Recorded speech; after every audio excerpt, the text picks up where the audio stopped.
Hello, hello. How's it going today?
Oh, are there? Oh, okay.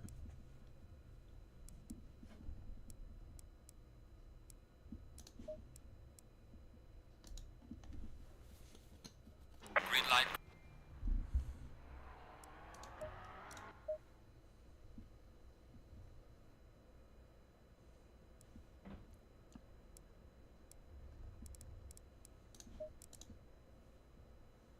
Green light.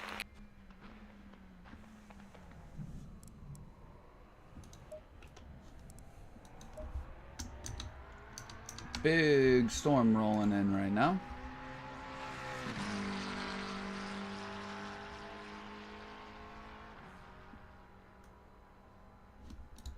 Big storm rolling in at the moment.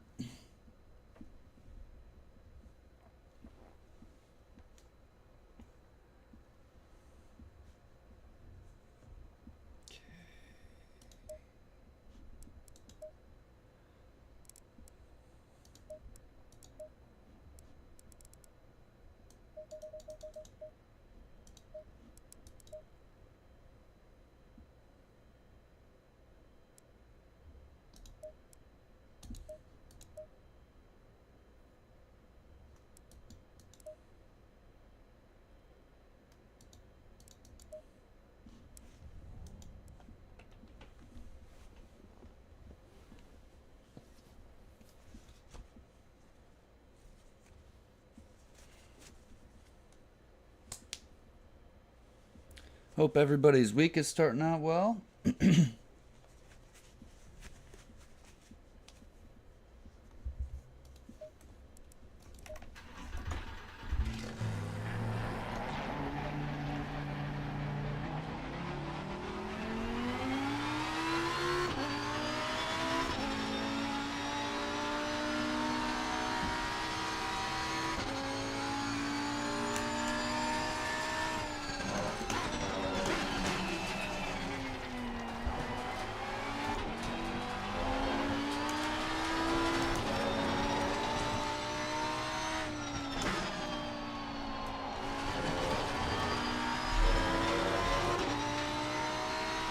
Yo, Travis, how's it going today?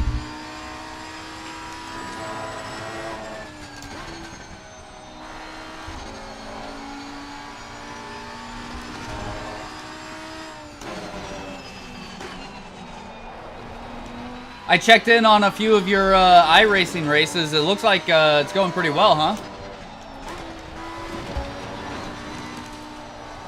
How are you liking it?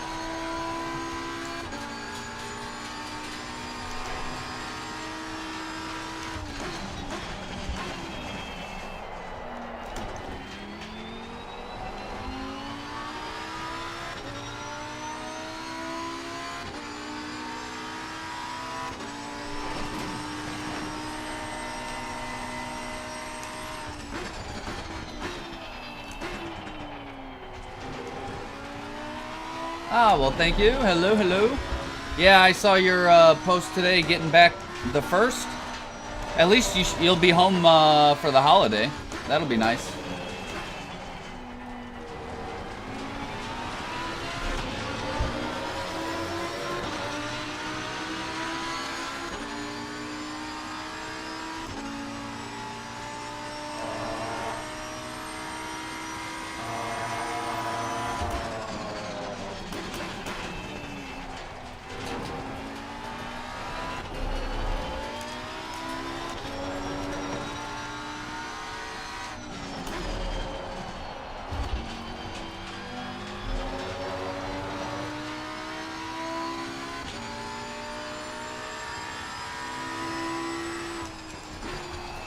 Well, I mean, that's the same everywhere, though, right?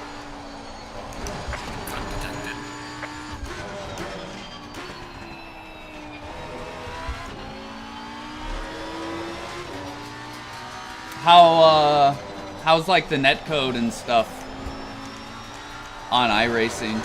Do the small little taps completely destroy you still?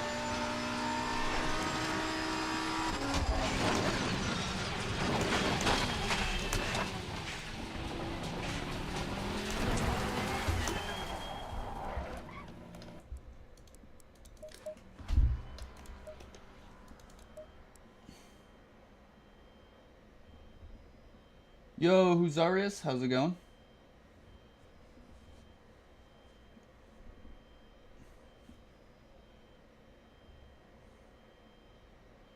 All right, later, Travis. Have a good one, buddy.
Green light.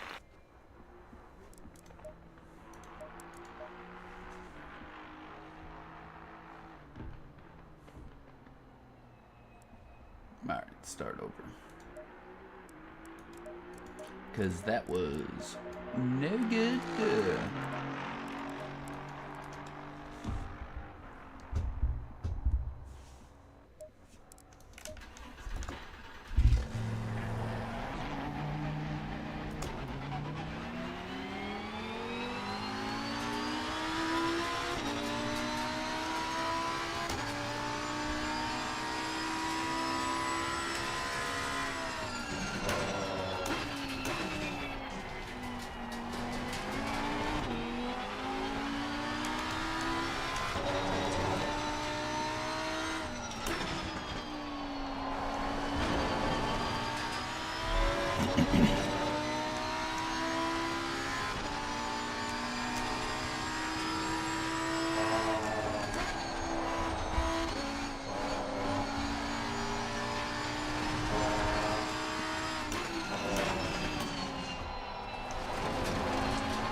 Hope all the dads out there had a good Father's Day yesterday.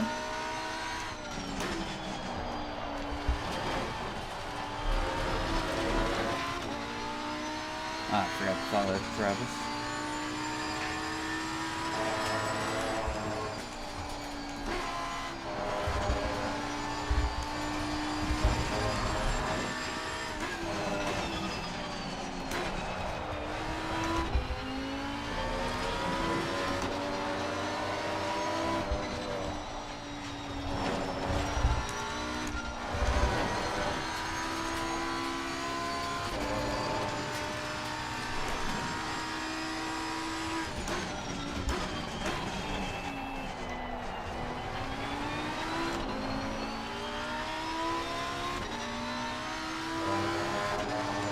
Huge heat wave where I'm at right now. It's crazy hot outside with the humidity.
Yo, Brian, how's it going today?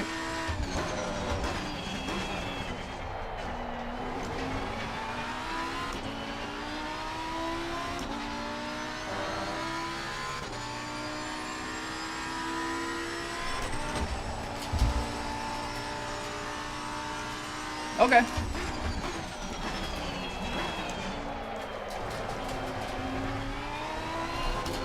Slow car ahead.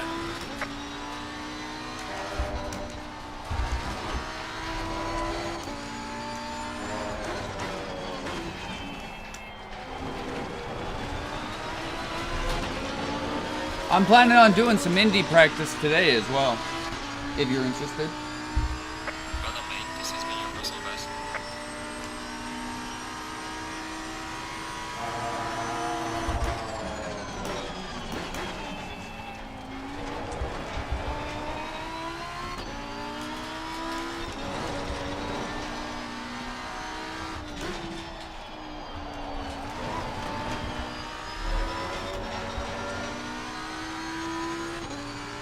I've got no time frame today.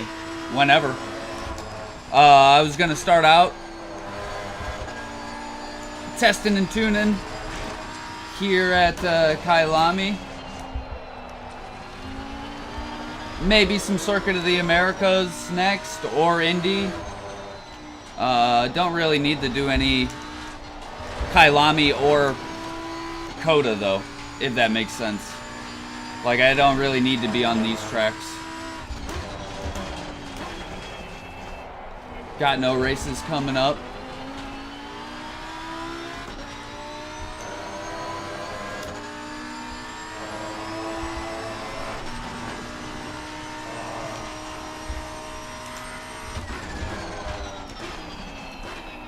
These are just the hot stint servers.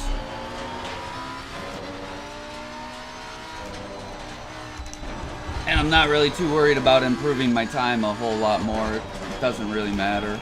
They're gonna put me wherever they're gonna put me, regardless.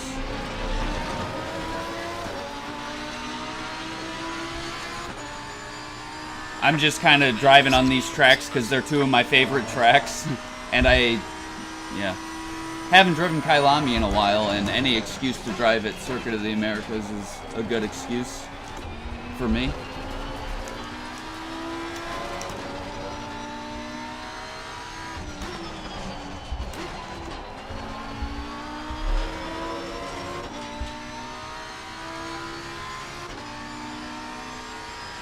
Alright, yeah. Yo, Kenneth, how's it going?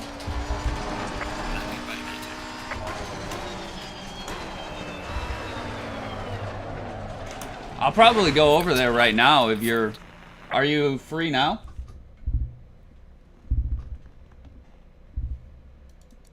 Because like I said, I'm not really working on anything. I'm just kind of cruising around these tracks.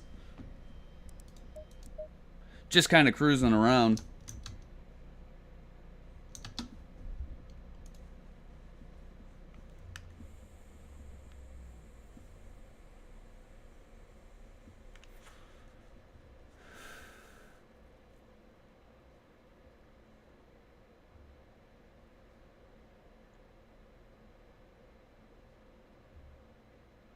Okay.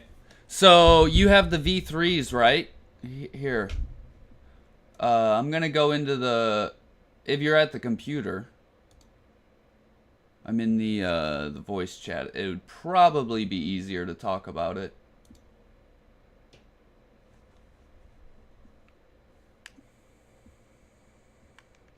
Yeah, perfect. Hey, Vanillax, how's it going? Yeah, no rush. But yeah, so the stiffness, that little red ring on your on your brake pedal, you can twist that to basically change how quick it gets stiff. Yo. Hey. Yeah, so you've got the V3s, right? Yeah.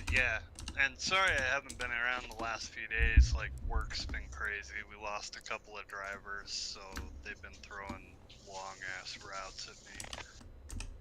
Yeah, no worries, man. Work comes first. Yeah, one of them was in a 16-foot box truck driving a route and got hit by an 18-wheeler. She's in the hospital awaiting surgery now, so...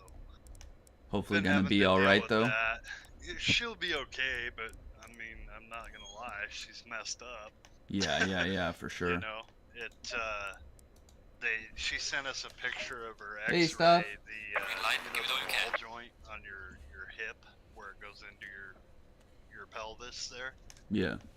That entire ball joint is just shattered into like 100 pieces. So. How old is she? Because I that's gonna really cause a don't lot know of her all that problems well. later in life, I would imagine. Yeah, I really don't know her all that well. She's probably, I don't know, early 40s, mid 40s maybe. Oh, okay. So, our age, you know? Yeah. No, I did not watch Le Mans. So yeah, things have been a little crazy the last few days. I've been meaning to get on before now, but... Yeah, like I said, I mean, real life comes first. Yeah.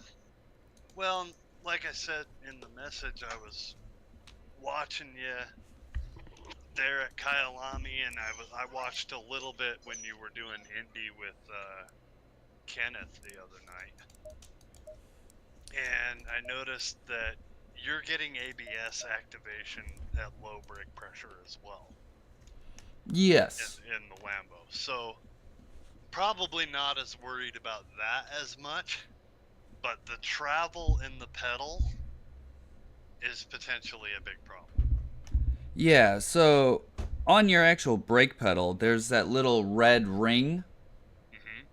If you twist that, I can't remember which direction, clockwise or counterclockwise, but like if you twist that, it will change how quickly the brake pedal kind of activates, or how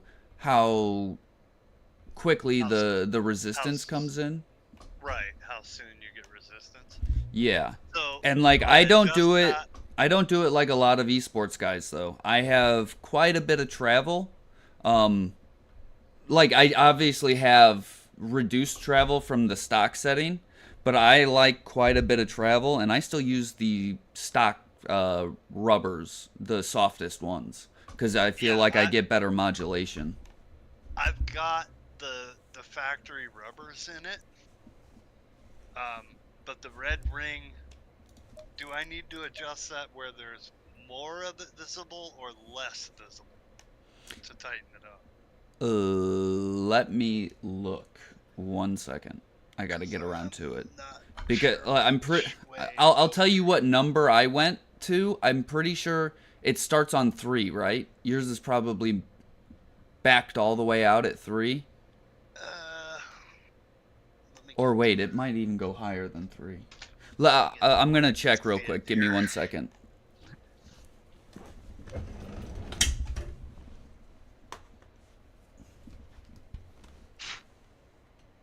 Oh. Oh Jesus. Oh.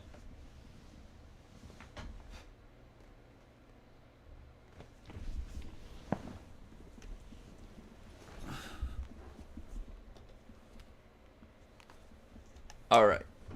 So So I it I looks dialed like mine all the way in, so that way it's showing the number 2 bar. yeah, I think mine's showing 5. Yeah. So So I'm way out. yeah, the more like I said, I'm pretty sure if you tighten that, you will see less of the numbers, which makes it stiffer sooner. Okay. You said you're at 2? Yeah, I'm at 2. So let me just run that down.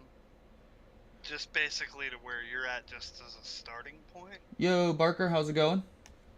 Let's I see. mean, yeah, it might take a little bit of dialing in because Well, like yeah. you get it somewhere and then you try a race and you're like, well, let me tweak it a bit more. But yeah, after like I'd say once I actually started messing with it, because I just left it normal for months and months, like 6 months. Once I actually did adjust it, it probably took about an afternoon of just getting it really dialed in. But like I said, that was because it was when I was doing like LFM and stuff. So like I couldn't just go out and do 5 laps and then adjust it. It was, the race and then adjust it. Right. Well, I haven't ever really messed with these pedals since I've had them. So I've just been running them however they came from the factory. Because I didn't know what all of that did, and I didn't want to start messing with stuff and get it all screwed up and not be able to fix it. Yeah. And like I said, I left mine on the stock for a long time and I was very happy with it. But then I was like, well, let me actually just try playing around with it. And then I was like, yeah, I do. Like, again, it just makes it better for you. Like you don't think about it as much, I guess, because it feels more like what you're expecting, if that Well, makes sense. and the main reason I'm Yo, looking Junior. at braking issues, I don't know how the Lamborghini is. I haven't driven the Evo. But with the McLaren, you're coming into a braking zone, you hit the brakes, and as you're trail braking into the corner, you're coming off of the brake pedal. As I'm coming off of the brakes, I lose the rear end. It's not when I'm on the brakes. Yeah. As soon as I start coming off of the brakes, I lose the rear end. Yeah, that is maybe brake bias, but also probably you're not being smooth enough. A lot of times when that happens for me, it's either I gotta move the brake bias back, but more often than not, I'm just coming off too jagged. Like I gotta smooth it out. Right, which having a lot of free play in that pedal is probably contributing to large. Nah. 'Cause No, I have it's just trouble you controlling- being eager on getting on power, most likely. Like that's what it is for me. Yeah, that could be too. What OOR doesn't have a Yeah, I checked there first, but I'm in the Apex AOR BOP server.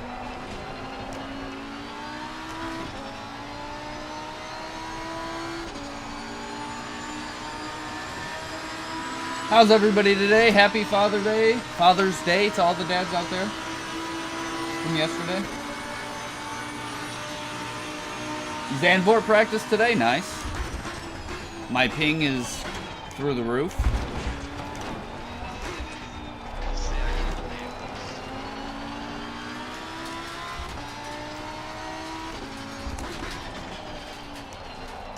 But about the ABS kicking in deep into the braking zone.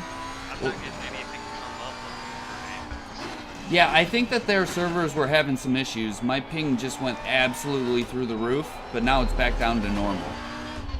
So maybe try again.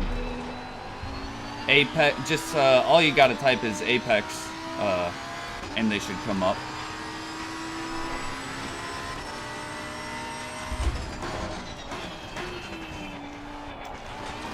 I haven't driven at Zandvoort in a long time.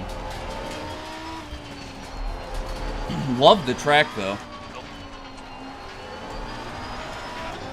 Nothing? I found it. It's past.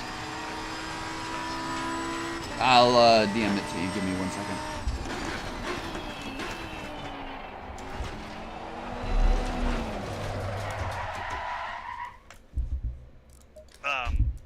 But I didn't mean to cut you off there. What were you saying about the ABS engaging? Yeah, that I was just saying, like, it's pretty normal for it to kick in a little late in the braking zone. But you still want to keep it to an absolute minimum. But yeah, lately I've been turning the TC down, or the ABS down, as low as possible, because it's a killer for pace when it kicks in. What I'm talking about with the ABS, okay, so on your HUD you have the bars that fill up for throttle and brake, right? Yep. When your brake bar fills up and it's only like a quarter full, so you still have 3/4 of your brake to apply. Yeah. The ABS is already engaging. Yeah. Yeah, and again, in the rain, with having... I'm talking in the dry. It was happening to you at Kyalami just now. Yeah, on the way into the braking zone, or on the on initial application, or as I start releasing?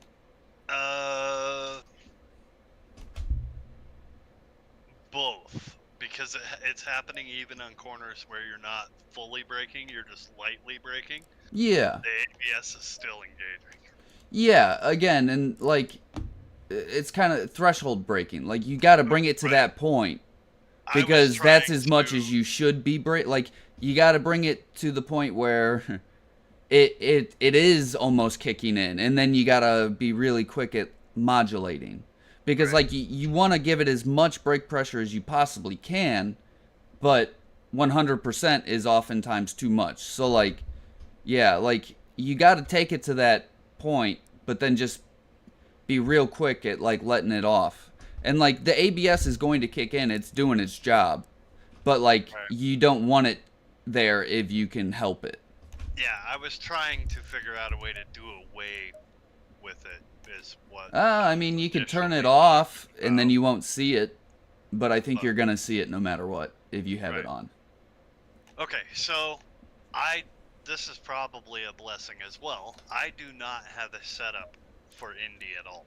So I'm just going to do default aggressive, turn TC2 off, because let's face it, nobody uses it. It's useless. I wish it worked. I'm going to switch cars right now. Changing the brake pads to 1. Outside of that, I'm not touching anything right now. It was great, man. How was your day yesterday? It was fantastic. The little girls had a great day. What? Said you're going to the Macca too. Yeah, check it out. Yeah. So now I'm gonna feel really bad if I can't turn a faster lap time than you. I have driven the Macca here before. I forgot.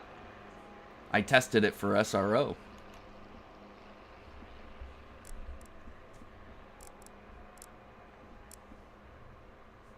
Yeah, how was everybody else's weekend? Sorry, I'm not chatting as much with the chat right now. I'm trying to help Brian out.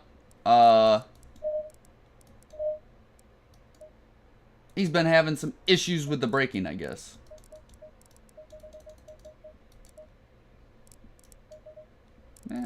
Try it out first. I have not driven this track in a long time, man.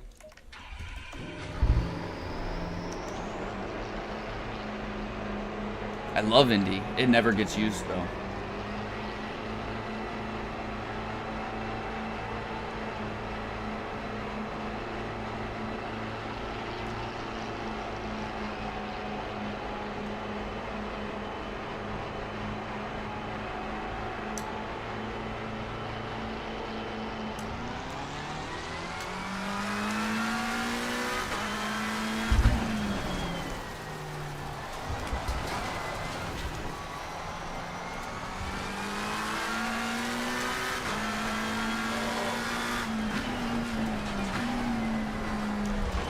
I was right.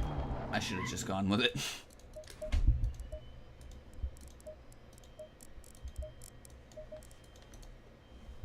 Yeah, it wouldn't normally be an issue, but Waters wants me to do a track walkthrough for him. I'm like, I might not be the person to ask on this track.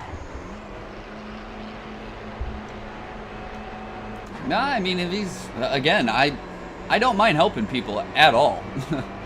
So if he's got time or whatever, I'll probably be practicing here several more times this week. Well, I did it for Laguna and Red Bull Ring for him, but Indy is not one of my stronger tracks.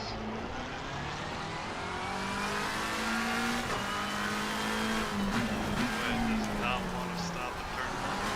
Slow car ahead. Lambo doesn't either for the first 2 laps. Like, I have to back up my normal braking zone by like 10 meters for the first 2 laps, and then it's fine.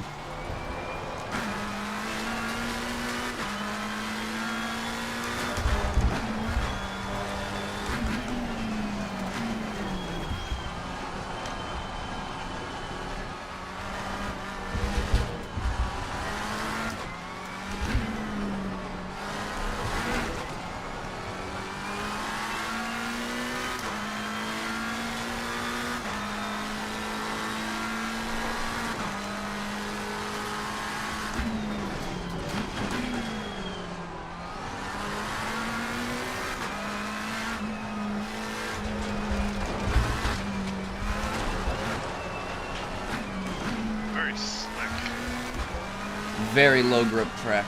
Probably lower than Suzuka, in my opinion.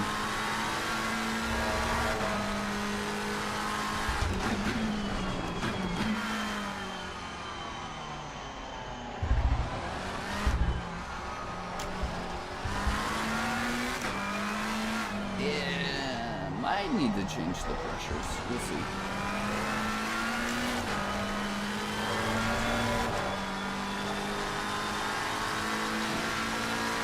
We will see. But yeah, it was a great day yesterday.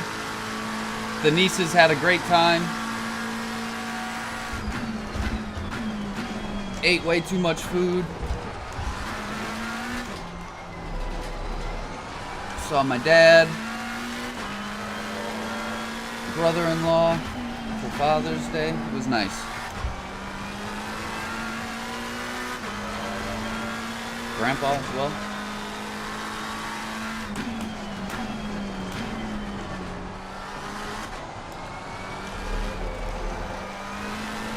Rear end is all over the place.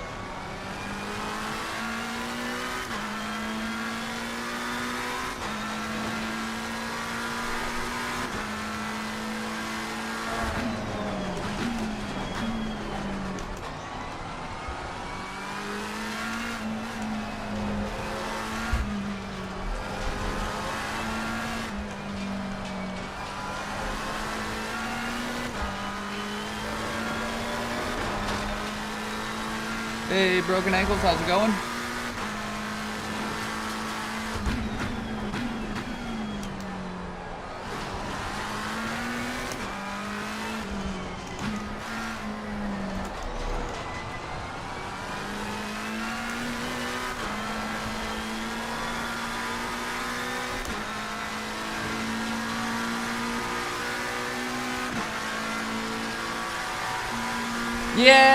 Yeah, it cuts down on the amount of races for sure.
Yeah, pressures are a bit low.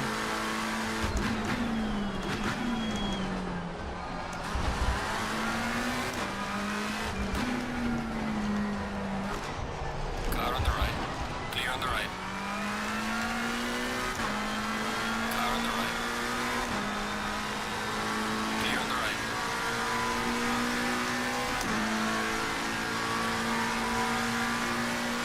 Pardon me, this has been your personal best.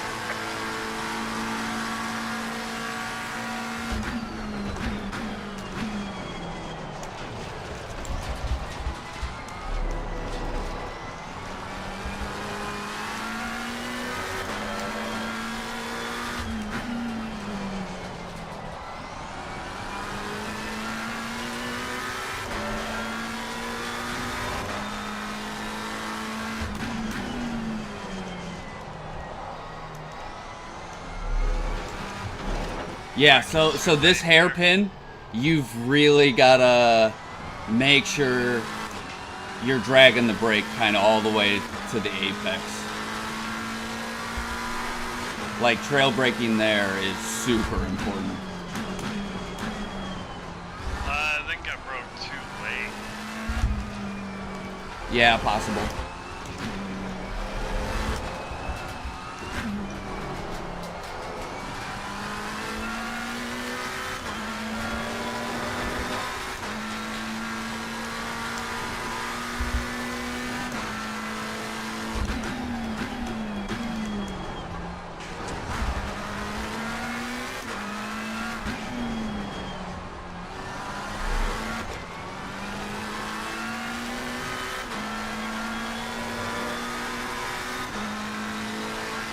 The rear is actually incredibly Doesn't stable. want to stop.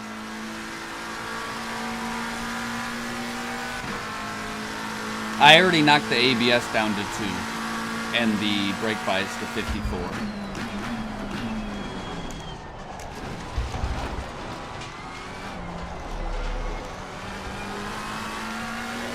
And TC to 2 as well.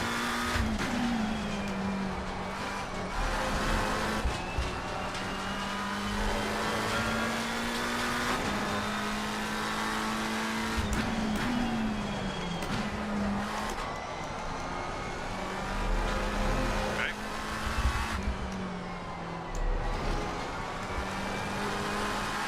Yeah, the rear end is just coming out from under it as soon as I give any kind of throttle input. Even very little.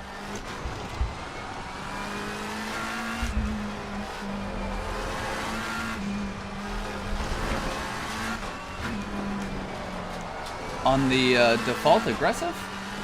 Yeah. Okay. I'll make sure that's what I'm running also. Feels decent to me though. like traction wise. I'm kind of surprised.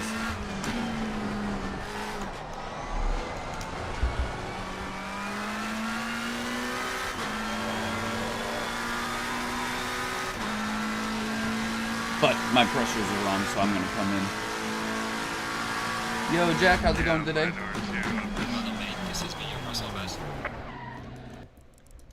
Yeah, I just wanted to do enough laps to make sure that they were, you know, where they're gonna be before I fixed them.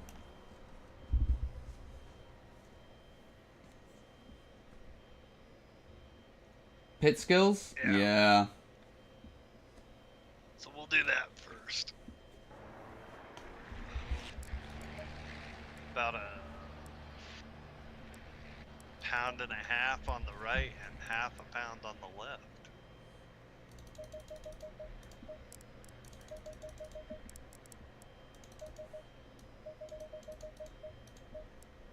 So you're shooting for 26.5, right? Not me. I try to hit 27. 26.9, 27. But again, I mean, there is personal preference that comes into it, and maybe that's where you should be in the McLaren, I'm not sure. But like, I personally prefer 27. Like 26.5 is mushy to me. Like it just doesn't feel the same.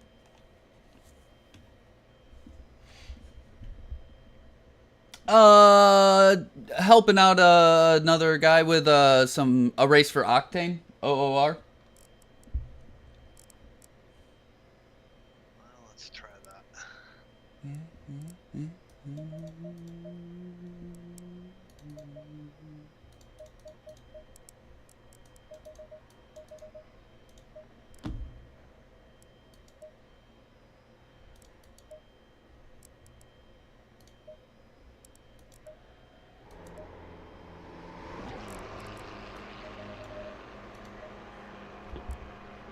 So 2 TC, 2 ABS, 54 brake bias, and tire pressures.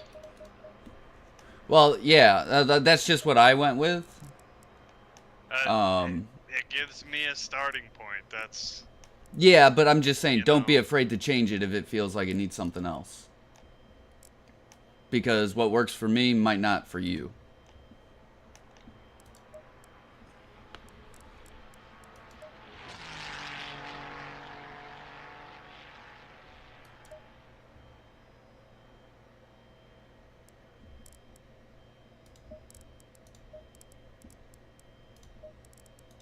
They got her pretty stiff.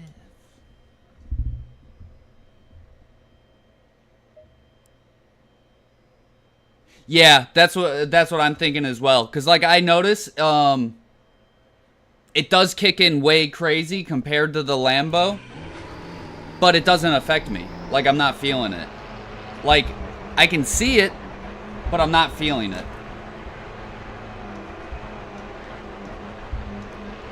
Me and Kenneth are also kind of noticing what you're talking about on the ABS activation. Visually looking at the bar. But personally, I'm not feeling it. Like, it's not affecting me, even though it's kicking in. So it might be like a you're noticing it thing, and you think it's a bigger problem than it is. Well, and that's what I was saying. I probably shouldn't be worrying about it as much if you guys are running into the same thing. Yeah. Like, if you start feeling it, for sure, you need to address it. But, like, if you don't notice it, it's probably okay.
curb.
I think it likes the stiffer rear springs, man. I made a change that made it worse. It fell way. A lot. Like I made it take the curb at turn 1, but man, like I feel everywhere else. Like, I don't know, I think it likes the stiffer rear springs because all of a sudden I started struggling. But like, you might be maybe a little too aggressive on your throttle application. On exits. I'm trying to go nice and easy, but it seems like even if I just give it just a little bit, it steps out. But I soften the rear end, I roll. We'll see if that maybe helps the rear end stay planted coming out of the corner.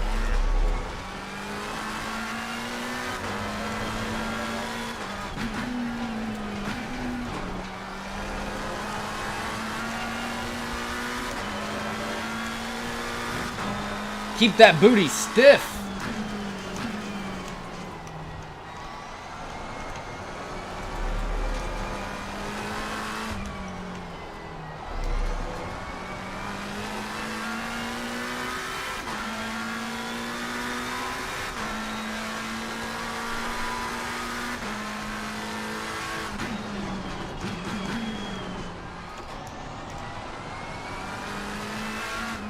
By the way, of those big bastard, like, pyramid curves, turn 1 is basically the only one you can use. Like, the other ones that I hit, it's a mistake. Just FYI. I was wondering, because I don't usually take that curve.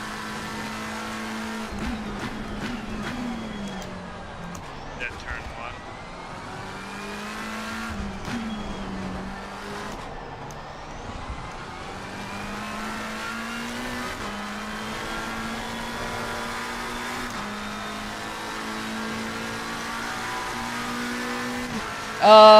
I think a confidence issue. Maybe a little bit of technique. But he's kind of getting into his own head more than anything, probably. Maybe 4? Nah.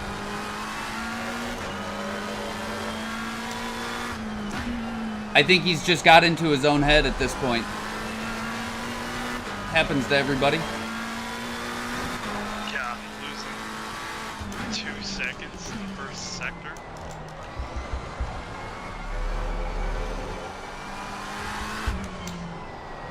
Yeah, so I know it doesn't feel like you should take the curb at 1. You definitely should. It's probably a lot of the exit as well out of the final turn, but yeah, you gotta set the car up for turn 1 to be able to hit that one.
In the complex just prior to the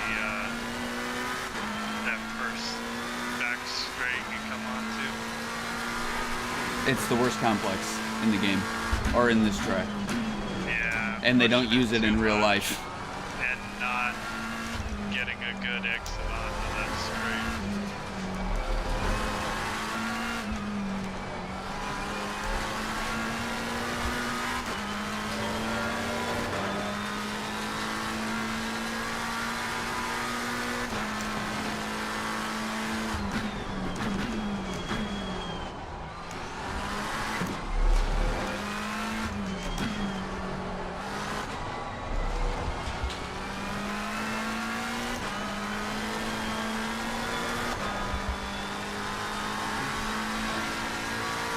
Yo, Duke, how's it going? I have not seen it, nope. I mean, I saw little portions of the onboards and whatnot, but no, haven't seen the race.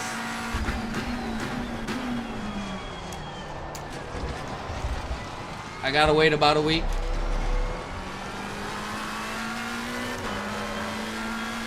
Before I can watch it for free.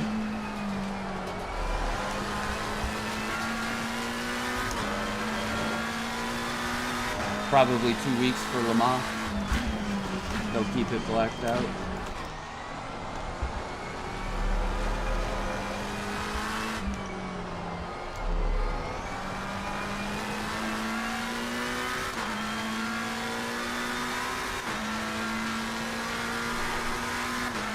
Ah, nice. I'm glad it was a good one.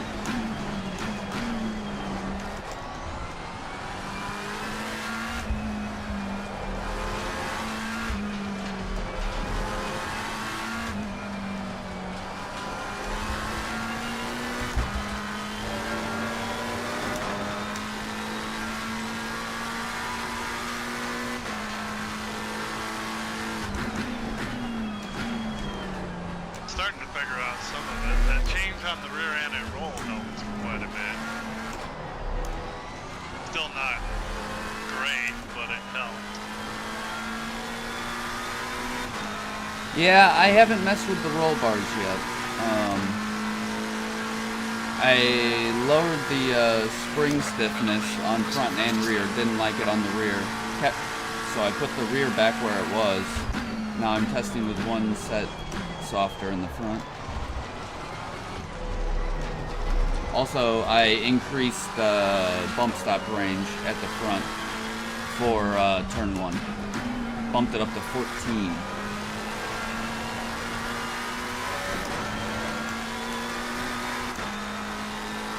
I want to do that because it already feels like the car is turning too much because I keep losing the rear end.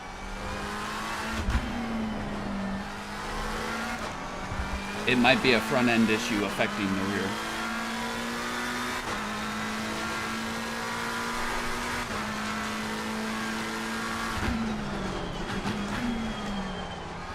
Or maybe the rear's now got too much roll. That's why I immediately put the springs back, because it was rolling too much, and that was causing me to slide. See, and this is where what I was talking about. Like, I don't even know how to be able to tell that.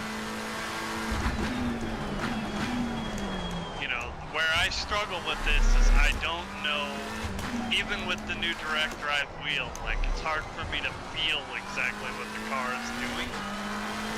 So it's hard to diagnose what my issue is. Yeah. Does that make sense? No, it does, totally. Obviously, the more experience, the more you're gonna feel it. But maybe if you stop and really force yourself to think about it. Like when you're in the pits, fresh off coming off the track, you notice there's a turn you don't like. Go into the pits, stop, think about it. Okay, in that turn, why don't I like it? Why can't I do what I'm trying to do? Really sit there and think about it. It's not gonna help immediately, but the more you deliberately think about it, the easier it is to notice it. And then you'll even start to be able to feel it in real time, and then you'll go into the pits knowing, okay, maybe I want to take it this direction.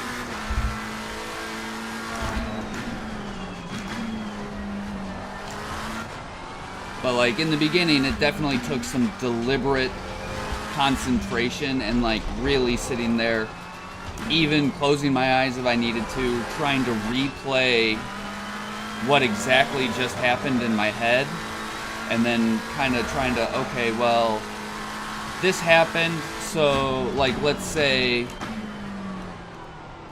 the rear slides out. Then you got to think, okay, well, what was happening at that time?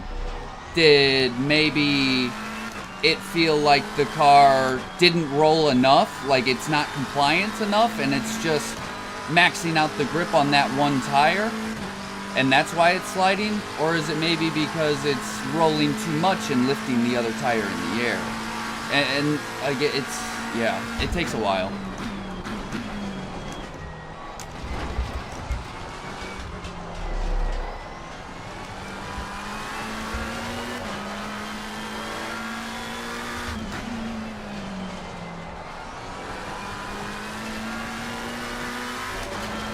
Because ultimately, everything is all about maintaining the optimal contact patch at all times.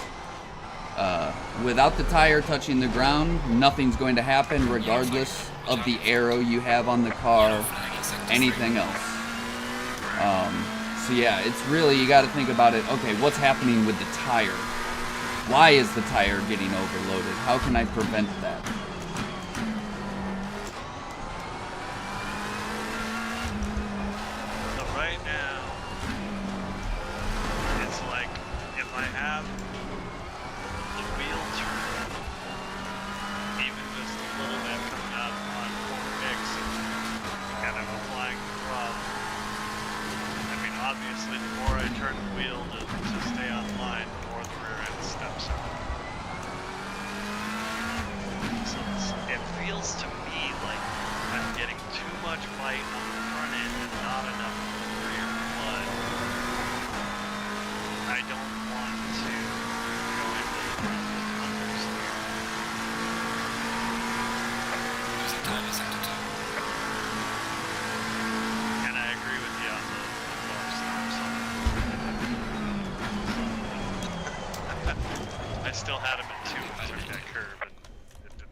Yeah.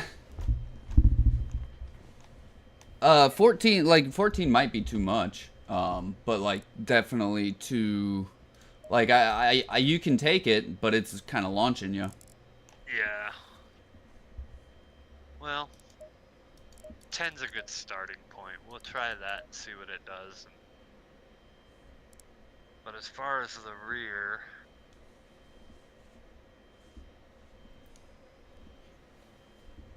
maybe I just go a little bit softer on the rear springs. Just helping him out a bit. Well, maybe not.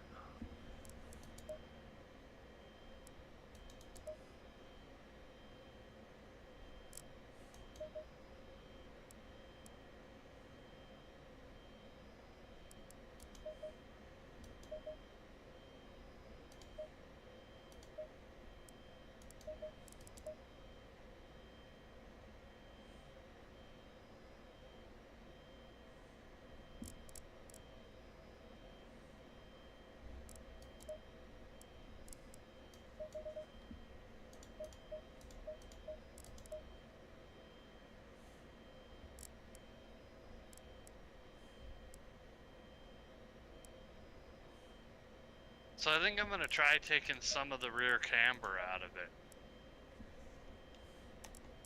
As the car is leaning over, maybe get a little bit more of the tire on the ground.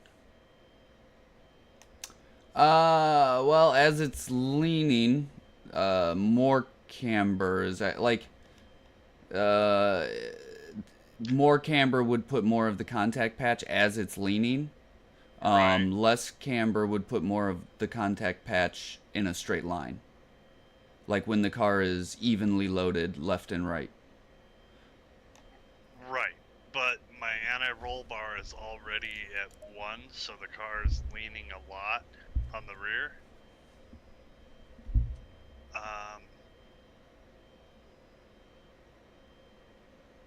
So that would be more camber on the rear. But I really didn't have that much. Like it was already at 3.3 out of 3.5. Yeah, I can try it, but that's not a lot.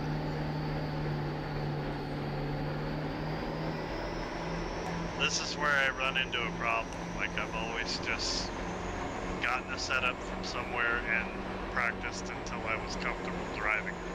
Coming up with my own setup is something I've never learned how to do. Yeah, and like using another setup until you get comfortable with it, it's not that's the wrong thing, but then like, yeah, if you don't know how to switch it for the actual conditions of the race, that's when it kind of becomes a problem.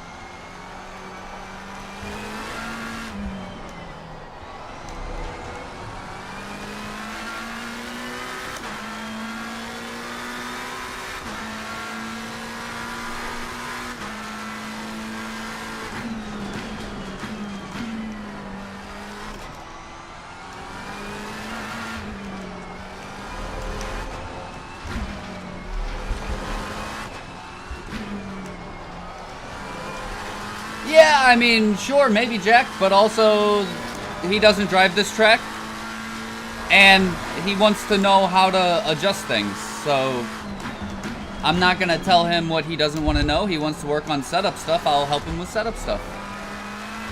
Like, that's what he said he's kind of wanting to work on.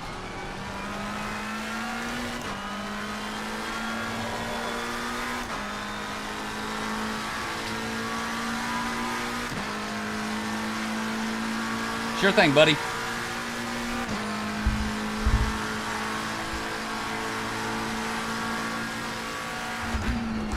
I agree, Duke.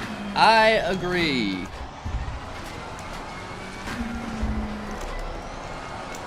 It's always nice to know how to change it to what you need.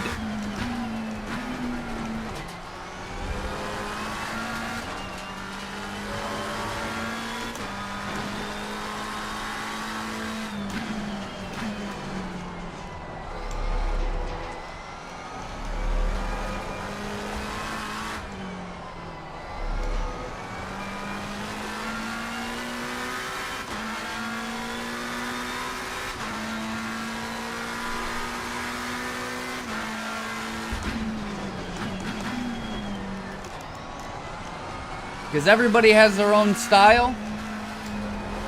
Yeah, that's not good.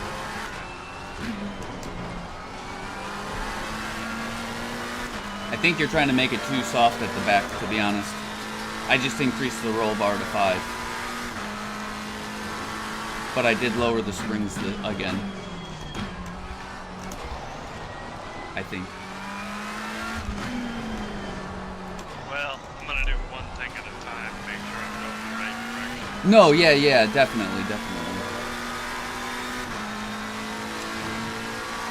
But see, this is where I run into stuff that doesn't make sense to me because I'm lacking grip on the rear end, which says go softer on the rear end. Again, you can go too far either direction with anything, and you start suffering from lack of grip if it's too soft. That's what I was trying to say in the if it's too soft, it's rotating, or it's the car is rotating, the body is rotating too much, and it's taking too much pressure off like the inside tire. And it might feel like there's no grip and you need to make it softer, but you've already made it too soft. Like, not, again, driver preference comes into it, but you can take things too far. Like, there is a sweet point sometimes. Still losing the rear end coming onto that back straight. But the tires aren't up to temp yet, so let's see what happens here.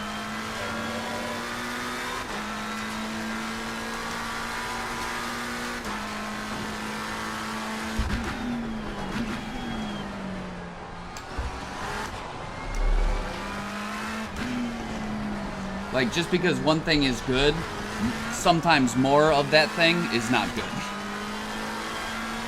Yeah, more is not always better. Unless you ask Imbe. Using that in sector 1.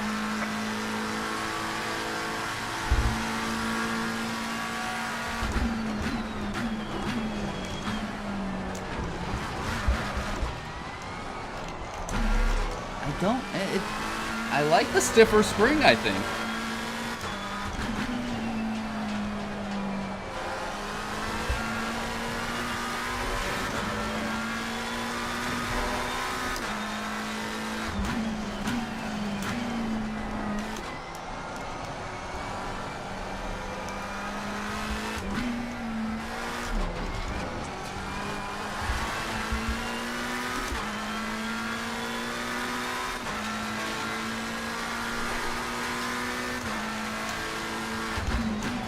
Yeah, exactly. Tune the car to how you need the car. Yeah, the rear end is will not stay there. Yellow flag in sector 1.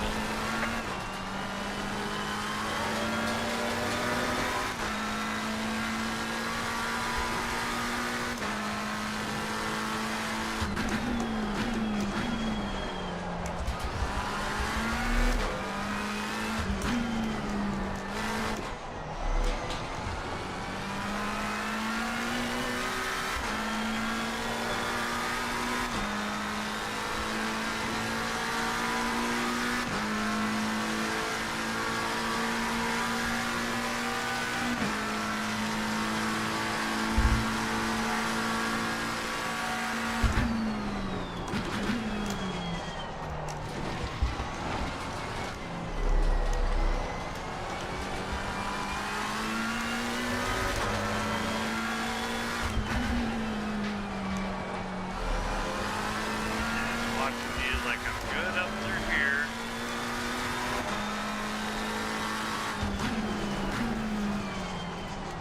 I lose the rear a little bit on exit here. And then right here, rear end's gone. As soon as I touch the throttle coming down back onto the straight, rear end is just not under it at all. Are you fighting the in-game steering ratio, like in the mechanical setup? Like, do you have that where you normally like it? I haven't changed anything on that from the default. So, like, do you have a normal ratio that you set the car to? No. Oh, okay. Like, even in the setups you've been using, is there like a common, like, do they use 12 all the time, or not sure? It varies track to track, so I couldn't really tell you. Okay. I was definitely having to overturn more than I wanted with the stock wherever it was on the aggressive. Again, it's a personal preference thing, but I lowered Yeah, the steering ratio, some people like, when you turn the car a little bit, the car reacts a lot. Some people like to turn more and have the car react less. Yeah. So like, if that isn't how you want it, you might be either turning too much or too little. So like, getting that sorted is usually big. And like, again, it doesn't matter which one you go with, but like, you want to make sure that you got it dialed in to where you're not turning too much by accident, or also not turning enough and then all of a sudden you're yanking the wheel and unstabilizing the car.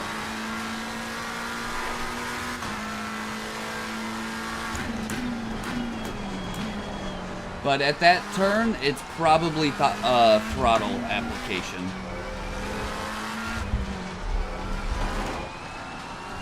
No, I went the wrong way on the steering ratio.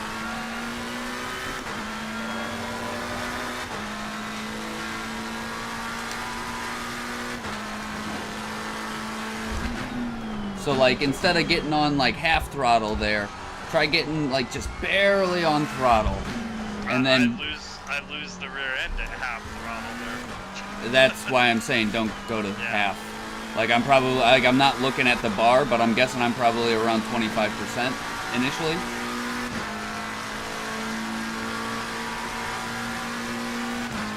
It just, like, if you think about it logically, you'd want to be getting, because that goes down a straight, you'd want to be getting to your throttle as early as possible there, right? I mean, Well, as early as you can. It is sometimes possible to get on throttle earlier than you should be. Like, yeah, you gotta maximize the straight, but if you ruin the corner to try to maximize the straight, you're still gonna lose time on the straight. okay, now I went too much the other way. Yellow flag in sector 3.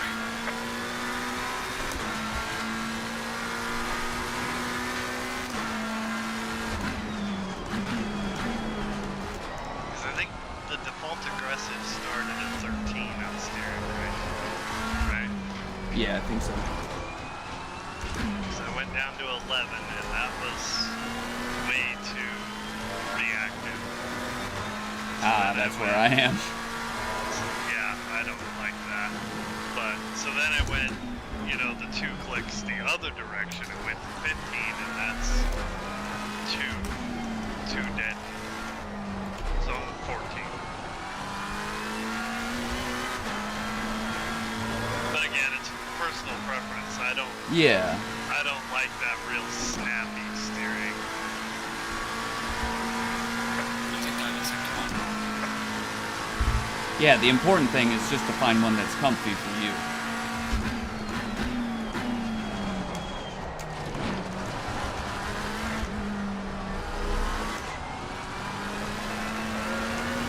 Wrong.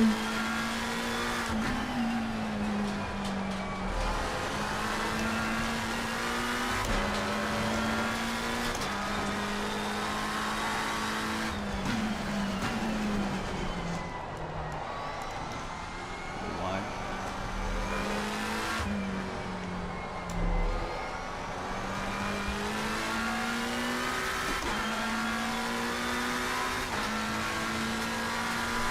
I did notice something else, a big difference between our driving styles. You tend to use the gearbox a lot more than I do. For slowing down? Or short shifting, or like you're, Oh, Lambo things. yeah, like you're always, To get extra rotation or whatever.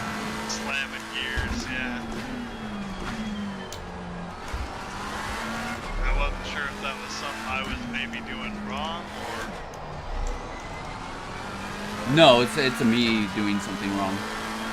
It's you doing something. No, yeah, it is. It's me compensating for things. Ah.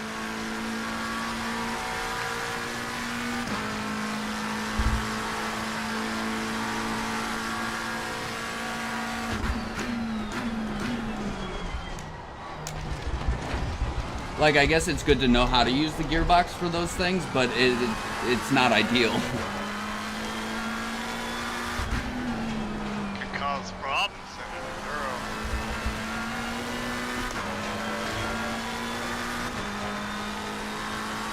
With engine wear. Sure. If you actually hurt the engine, but I've been doing it so long I don't run into that really. I mean, especially with the Lambo. Yeah, I don't think you can really do it quite as much in the McLaren as you can in the Lambo. McLaren likes to hit you with downshift protection. The Ferrari, you can be more aggressive than the Lambo. Really? Uh-huh. I may try the Ferrari next year. I drove it when it first came out. It felt really good, even on just the default aggressive. So. Yep, and it still does. Even on the default. I know when I messed with it at Nürburgring, like, it just had grip everywhere. It didn't.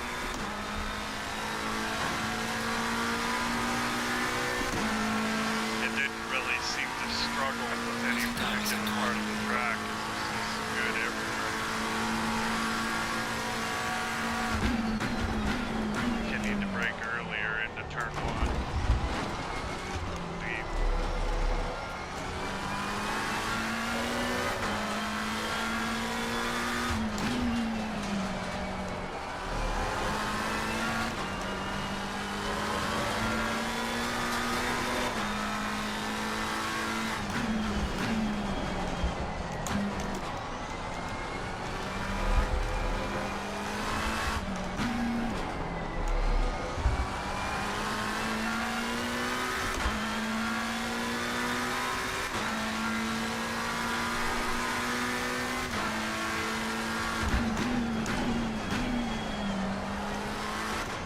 Or you can have fun and make your own setups. I mean, that is an option too, Jack.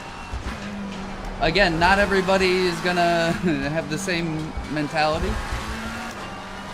And to be honest, they don't feel that good to me. And I usually go faster with my setups than Go or Hymo.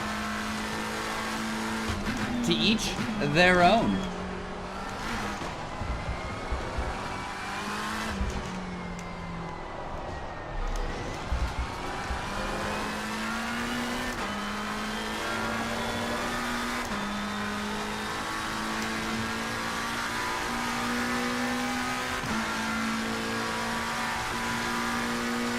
Randomly, what's the fastest lap?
And why wait to start learning? That was my fault. Like, why ever wait to start learning?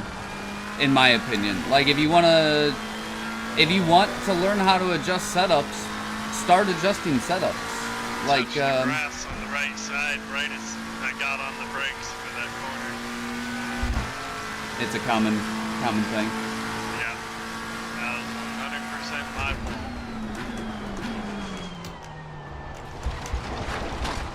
Like, yeah, if you want to learn, if you want to get into setups, you don't need to wait until you're one of the best racers in the world.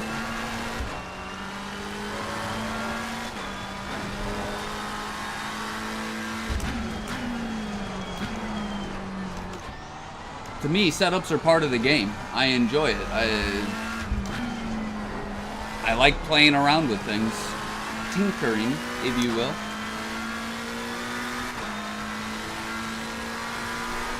Ah, and now we're getting to it. They need adjustments, which is why people like to know how to make setups, so they know how to adjust things. Which is why a lot of people like to know.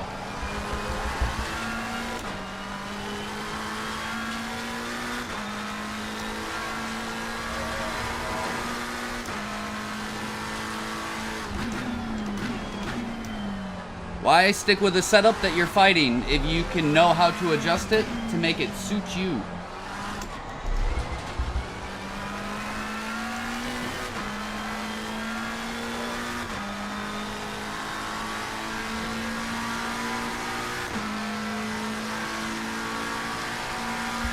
It's never too early or too late to learn. Never too early or too late.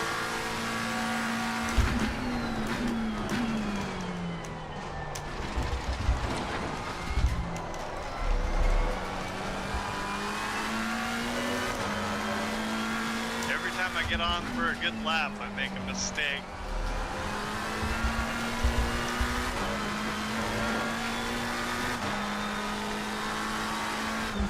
Or at least, what's a good lap for me?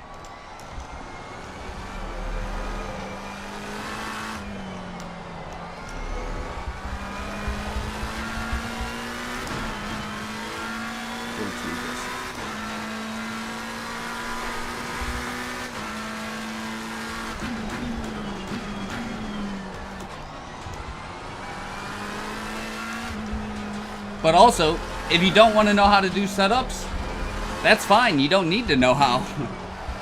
Like, you really don't. There's enough setup shops so you could probably find a setup that works. So, like, I'm not saying you need to know how. Definitely not. You don't. But if you want to, do it.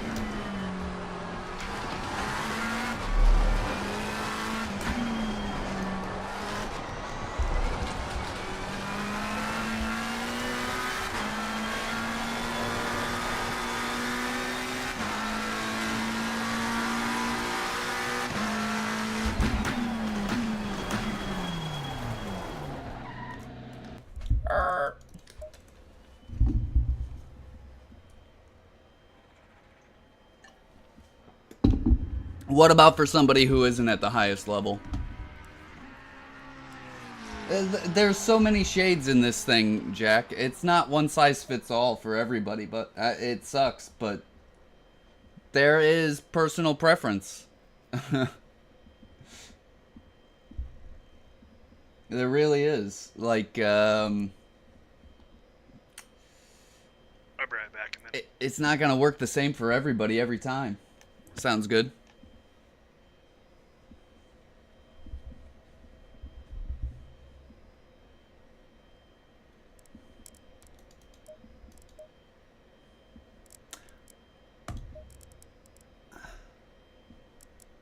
What if I leave that now?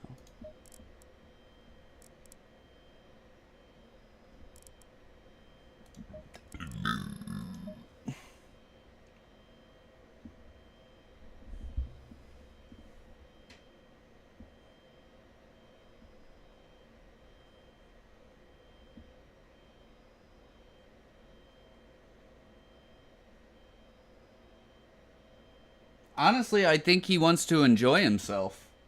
I think he wants to learn and he wants to be competitive. You'd have to ask him. But, like, those things don't have to be mutually exclusive. Like, you can try to be competitive while setting the car up and having fun. Like, it's not one or the other. in my opinion. Like, you can do all of the things at the same time. And competitive is a relative term. Competitive with the people you're competing against is great. Trying to be competitive against people that you have no right competing with at the moment, that's kind of neither here nor there.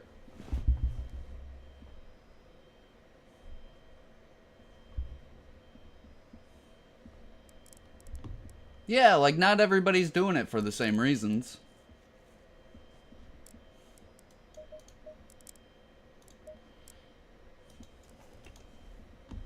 Yo, Greg, how's it going today?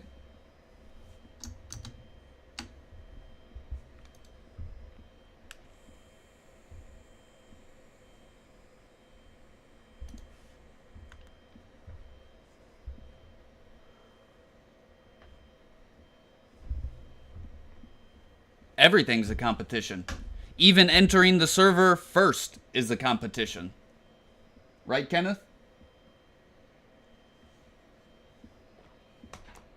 It's where I get most of my wins. Green light, go, go, go.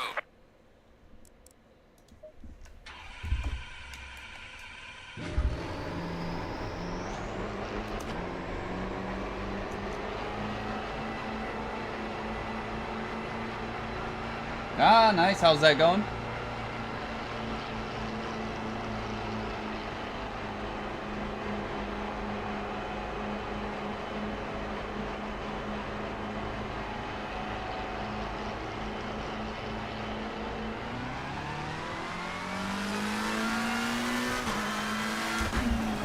Who can hit refresh the fastest?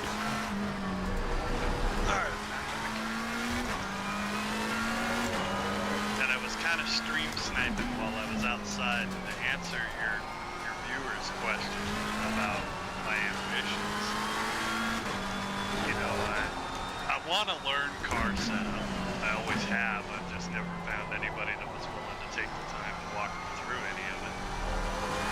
Because it would ultimately help me be competitive. And I know that in this league, like, I'm probably not going to be competitive with Slipper and Lovesick, except for maybe on certain tracks. But I consider myself right around the level of Fortis, Wilson, Keogh, Austin Carpenter. You know, I should be fighting for the top 5. I should not be down in 12th row at Red Bull.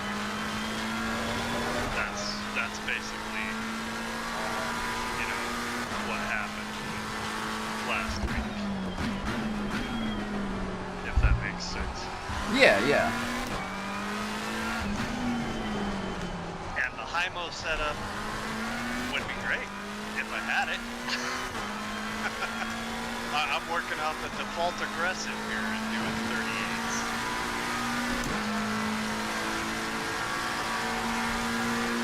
Have you checked out what OOR has? Yeah. They have setups in there? Yeah, I just found out as well in the Discord. Really? Yeah, under Academy.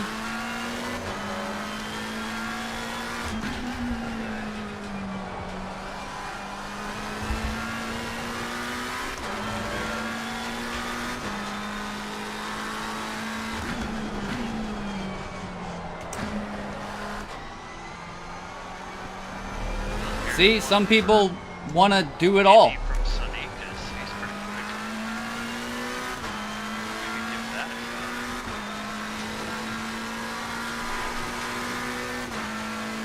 shot. Yo, Abdu, how's it going?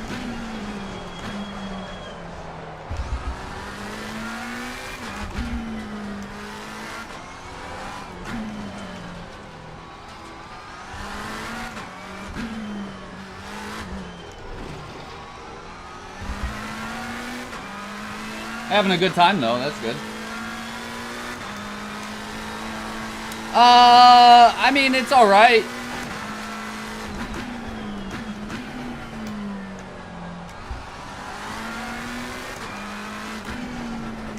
Doesn't feel terrible. So this is running max camp.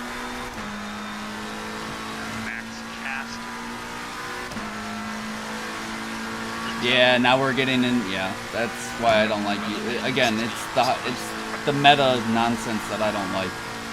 The toe's not maxed front or rear though. That's pretty reasonable. Well,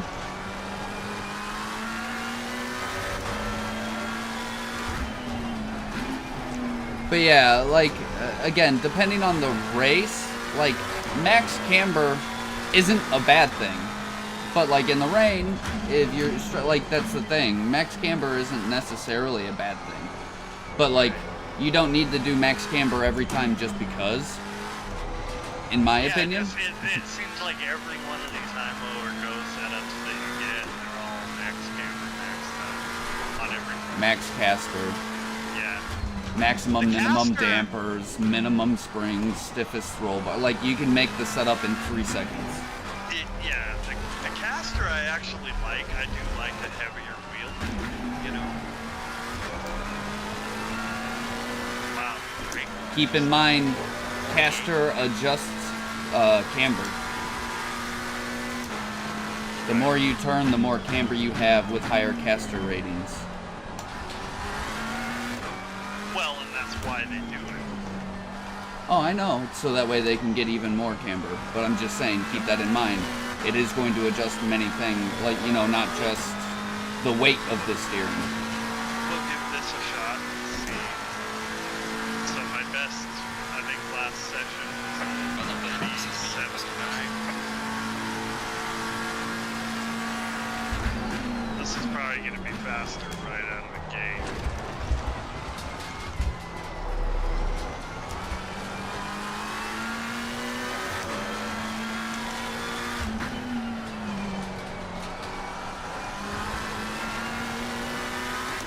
Yeah, kind of like what I was saying earlier. Sometimes you can go too far. Already. Just a Sometimes huge difference. you can go too far. Max isn't always required, especially on endurance races.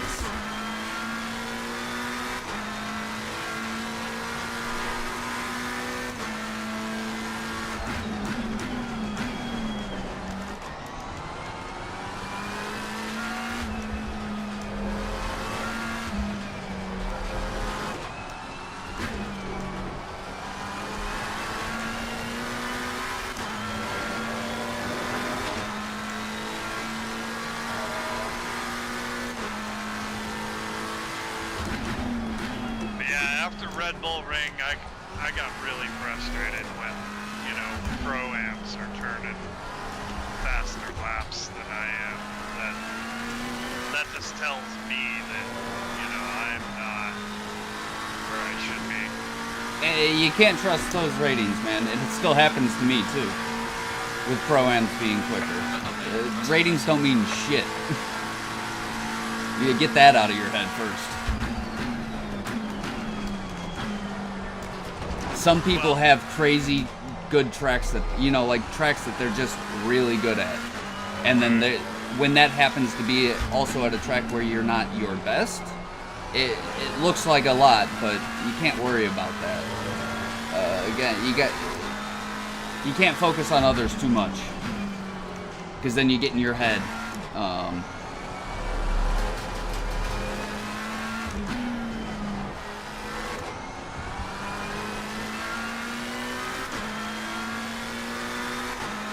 not sure I like the brake bias on this.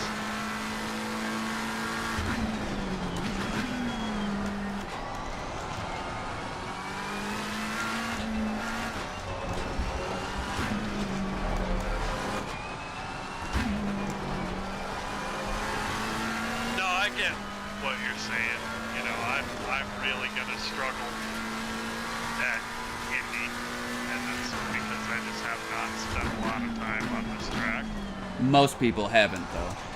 You know, but next week we go to the mountain, and like you know full well what I'm like at the mountain. So next week will be, I'm hoping, a good week for me. Was it time you said this week?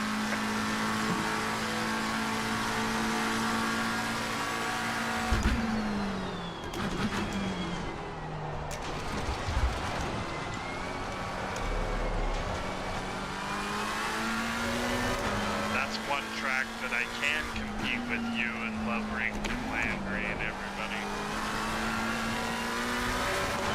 But I've spent, 3,000 kilometers driven on that track.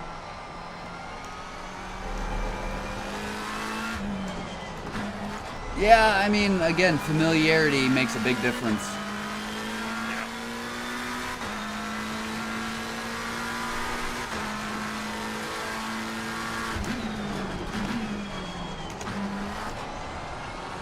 And just how much you enjoy the circuit. Oh, that's my favorite track in the game. So.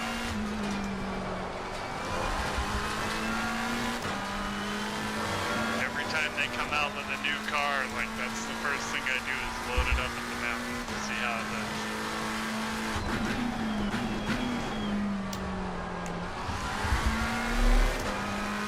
When they first did the new Ferrari, loaded it up, default aggressive, didn't change anything, I just dropped the fuel down to like 16 liters. Went out, turned to 201 lap 1. Well, mate, Russell best. Car felt really good.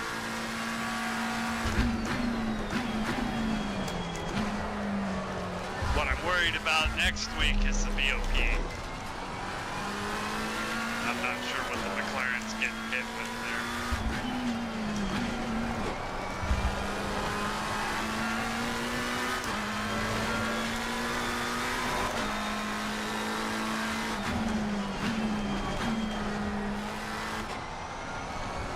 Another reason I would recommend not doing solo laps, or if you do solo, give yourself LFM bop, because everybody's using it, and there's almost no sense practicing at base weight if you know you've got more, because it'll only demoralize you. I know this from experience.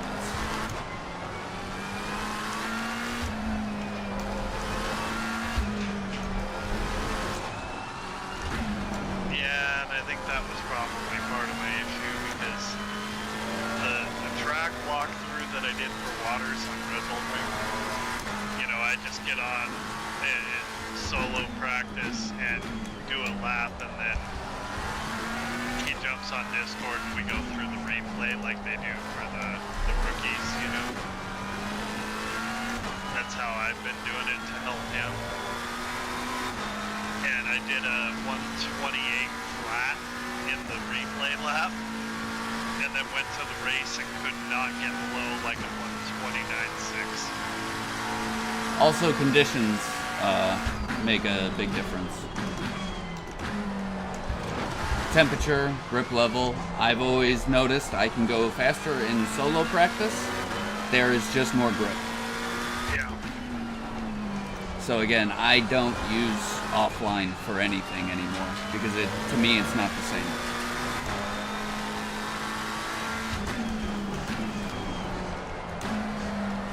But like you can always come to these servers and get bop at 23 degrees, which is the average that everybody uses. LFM uses it, AOR, OOR.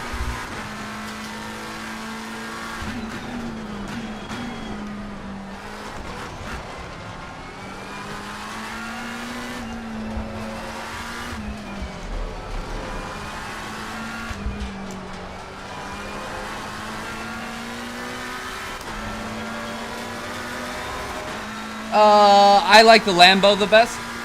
I prefer the Lambo.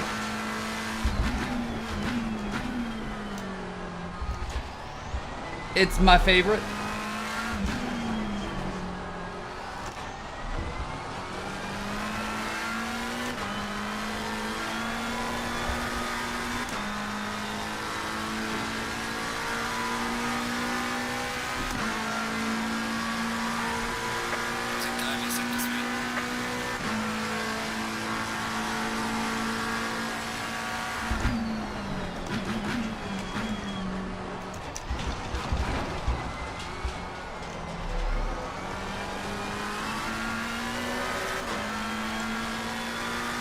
Boo, Monza.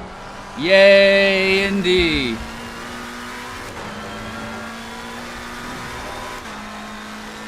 This is our next track, which is why he was wanting to come here. This is our next league race on Thursday.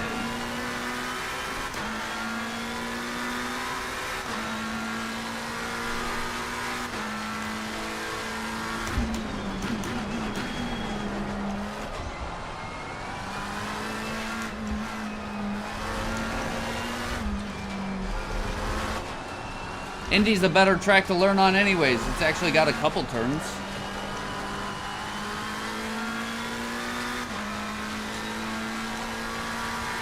Well, it cut sector 1 from 2 seconds down to 2/10.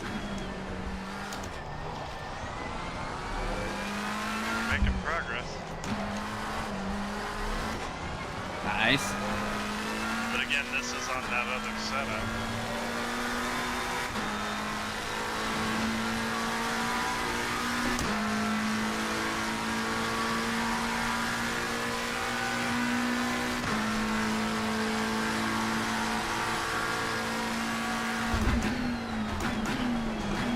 AC1's on sale right now. ACC's content is probably on sale then as well, right? They usually go on sale together.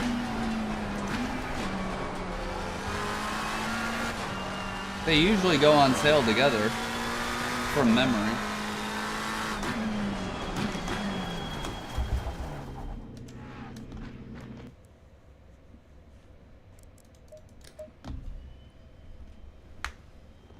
Indy's my home track, by the way, Duke.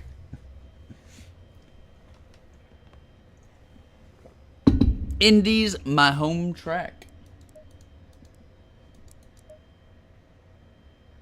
I don't even know what I'm doing with this car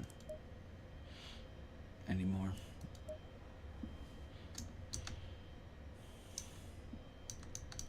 Like, I'm not really paying attention, just kind of cruising.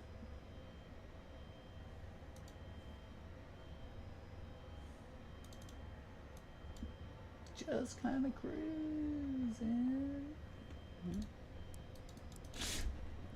Oh, son of a... Oh. Ow.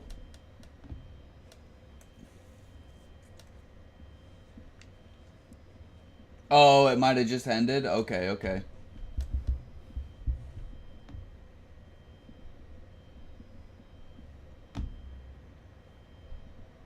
Hey, Mr. Berlin, how's it going?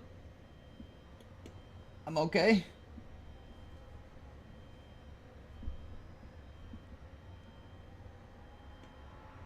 What did I even...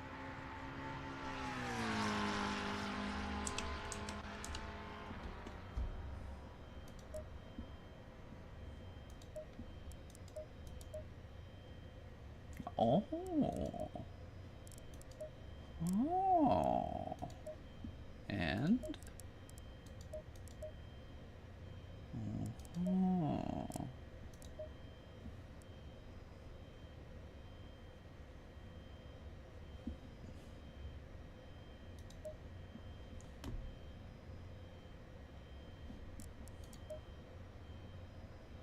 I love racing. I don't love all tracks. I don't love all the tracks.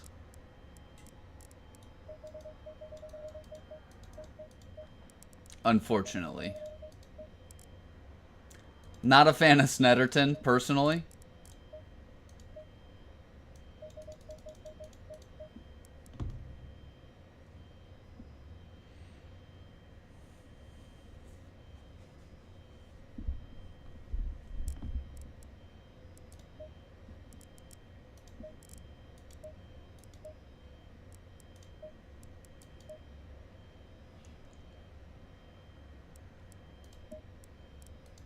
What was I? 52?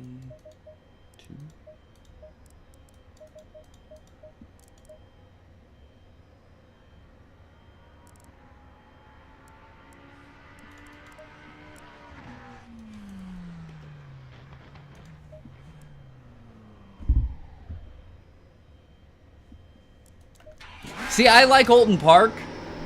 I like Olton Park.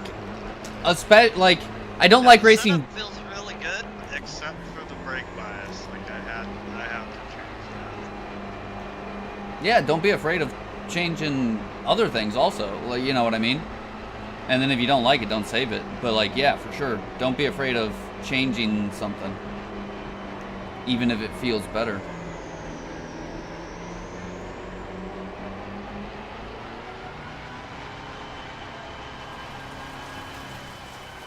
Oh, I'm sorry to hear that, Mr. Berlin. I hope you heal fast. I hope you heal quick.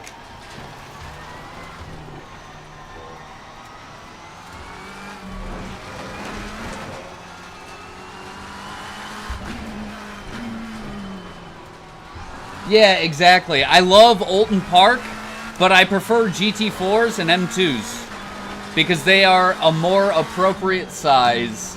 I like lapping GT3s. It's a challenge, but like racing them there, it's not the best. What are you doing in the Lambo around here? Low 35s.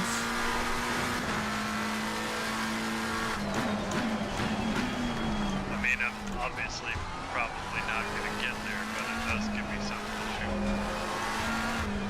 Yeah, so me and Kenneth are both right around low 35s. Oh, About well, if a Ken's second there, then off. That's, yeah, where I need to be. There's a livery that hangs in balance here.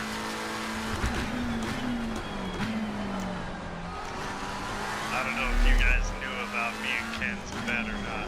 Yeah. I don't know if you've seen him. He's, we're not different pace, me and Kenneth. He's beat me several times this season in quali. OR, ZRL, you know, between the seasons. Yeah. Well, I made the bet with him because me and him are usually, you know, right with each other.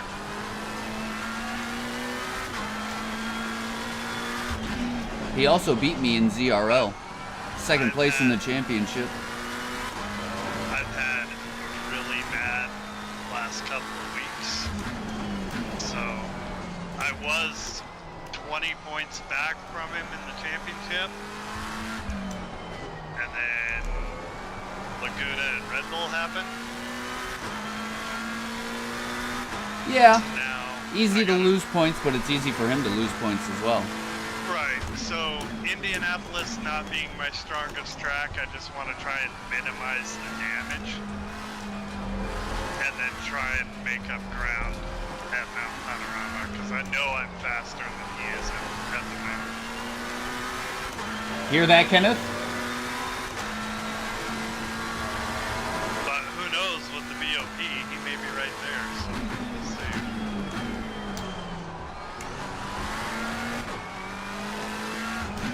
So next season, I may be having to rock a livery I don't really care for.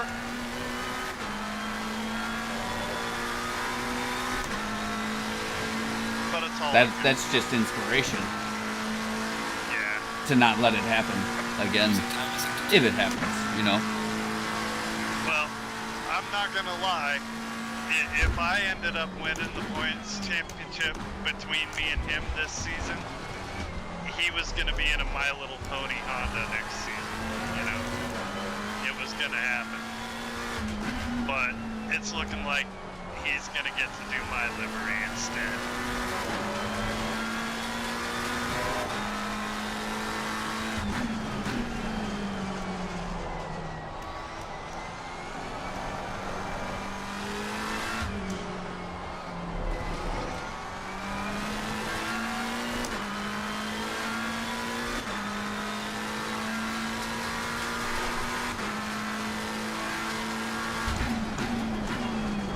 He thinks he's got your number at Mount Panorama.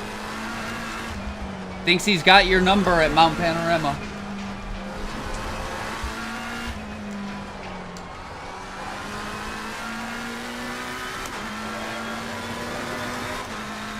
I'm just trying to stir the pot.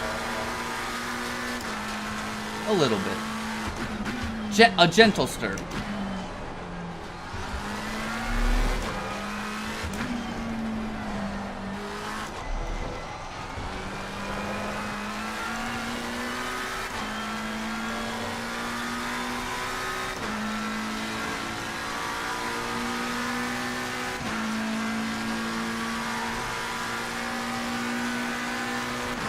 He's feeling better with the octane setup at least.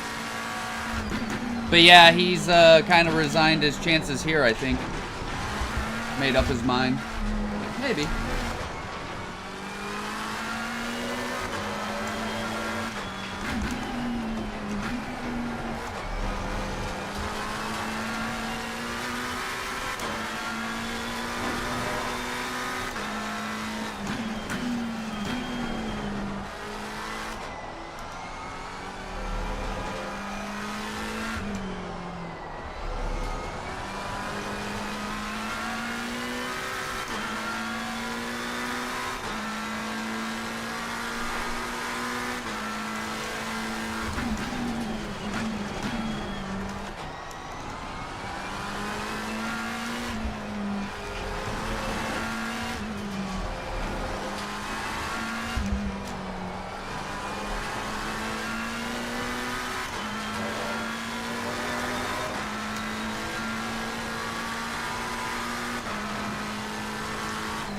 Top 3 cars? Again, it depends on what you wanting to know the top 3 cars. The 3 most popular? The 3 that are maybe the quickest? Like, it kind of depends. My top 3. So Lambo, Porsche, Aston probably.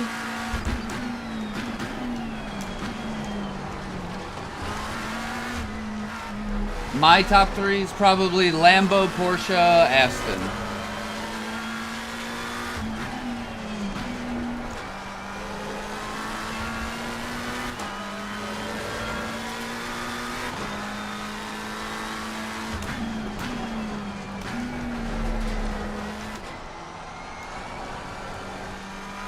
Sorry, I misread that the first time.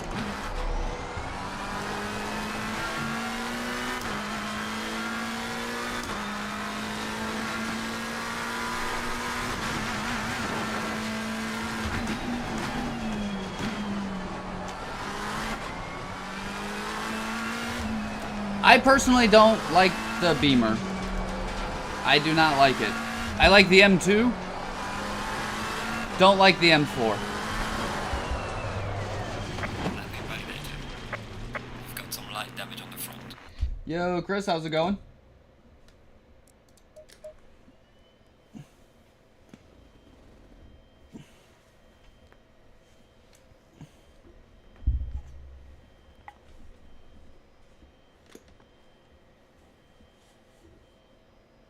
BMW, Ferrari, and Merc, nice. Yeah, I mean, I wanted to love the Mustang. I wanted to actually... I was hoping I was going to switch to the Mustang when it released. I don't like it, unfortunately. I wanted to like it, but I don't.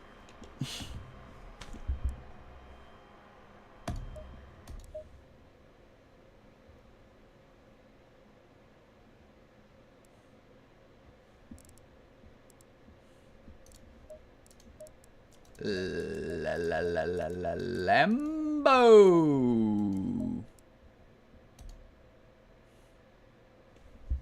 Green light, green.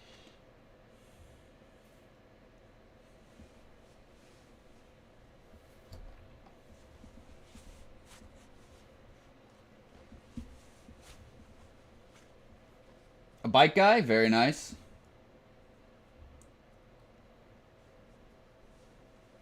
Yeah, that's...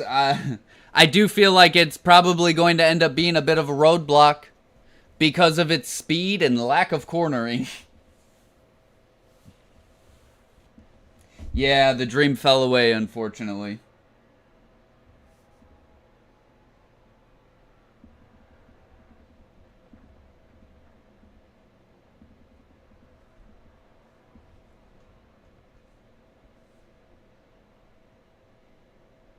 Unfortunately, Kenneth, I knew that too. I still wanted to like it, though. I was hoping maybe it wasn't like it was in real life. Like I was, yeah. I wouldn't have, yeah. It's not what I wanted, unfortunately. All right, real quick. I'm going to use the restroom and top off my drinks. Be right back. I'm going to use the restroom. I'll be right back. All right.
Yeah, it'd be nice to have the Aston Evo for sure.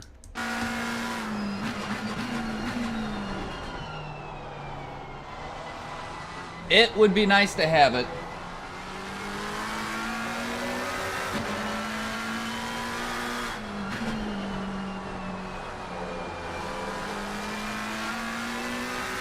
I mean, I would love for the M4 Evo also. I don't think I would drive it, but I wish we had it. But yeah, I also would really like the Aston Evo.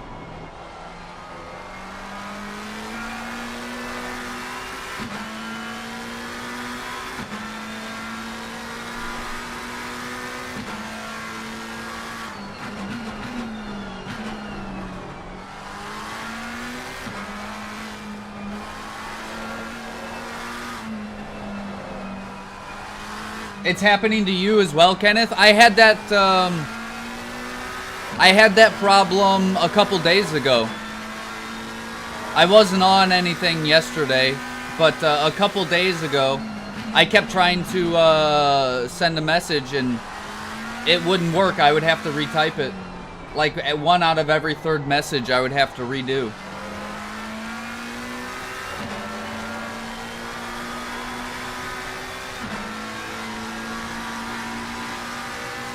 Oh, so it's been happening to everybody then. Okay.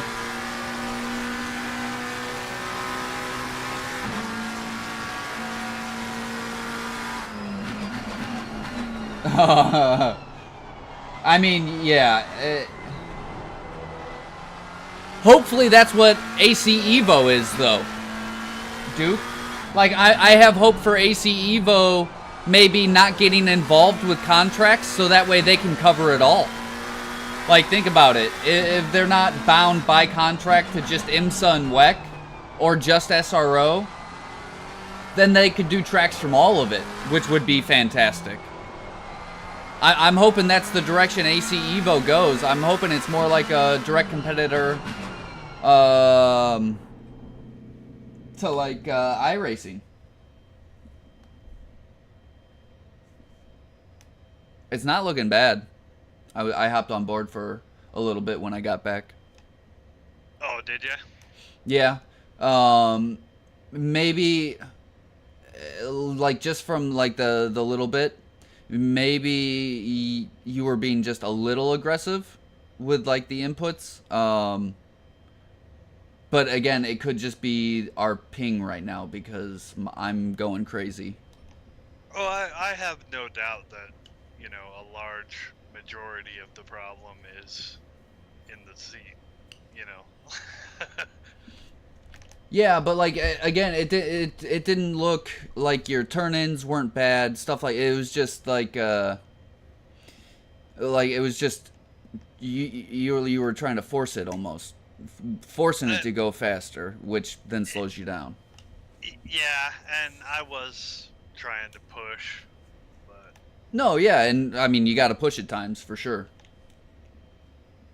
But like I said, I didn't watch very much when I got back. I just hopped on for a little. I had made an adjustment to the front springs and didn't really like it, so put that back, and now I'm trying something else. So Nice. AC Evo is basically Assetto Corsa 2. And it should be out this year. Let's go! Hey, Kayaks, how's it going today?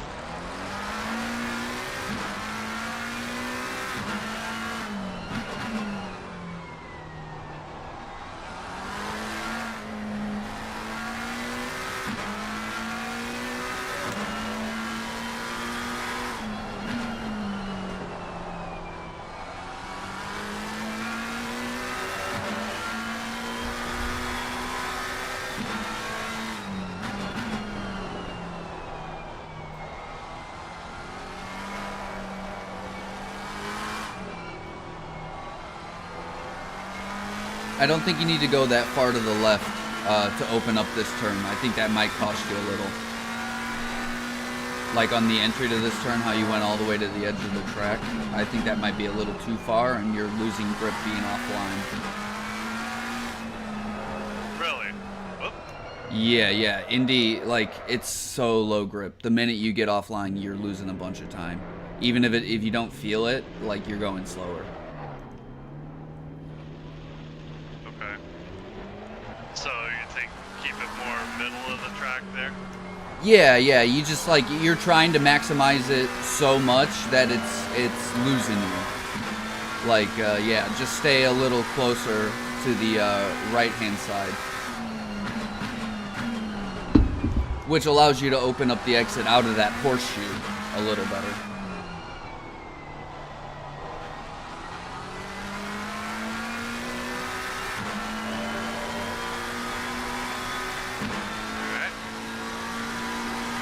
Yeah, I'm in Apex Online Racing. I'm in their BOP server right now.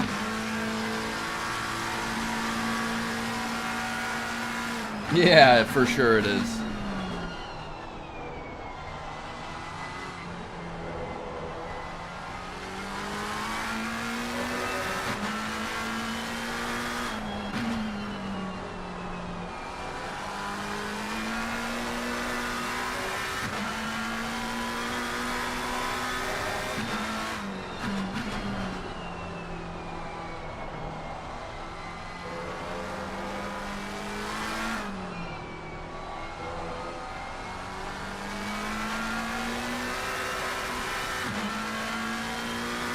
That was nice and smooth on the throttle application through both those turns, though.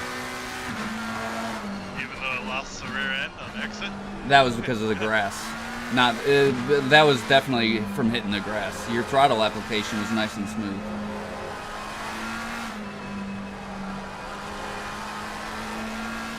Understeer. Maybe a bit too smooth right there.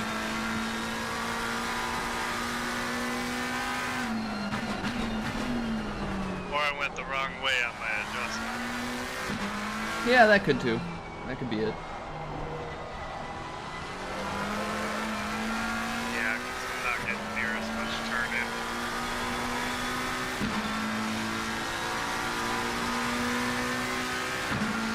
I added some rear toe Yeah. to get the rear end to hook up a little better on exit, and it's causing understeer now.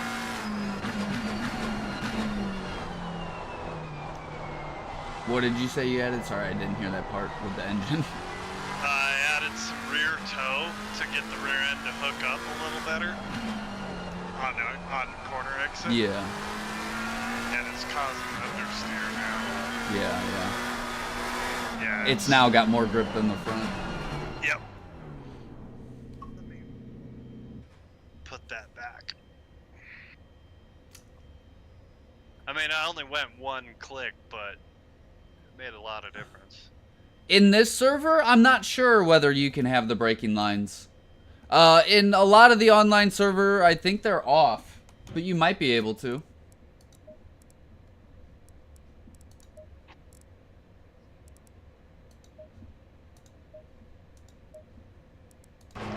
Let's find out.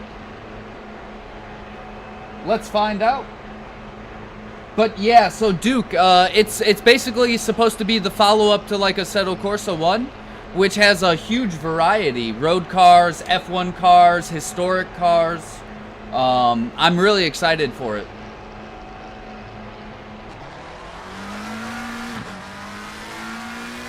Do I have to be in my car, maybe?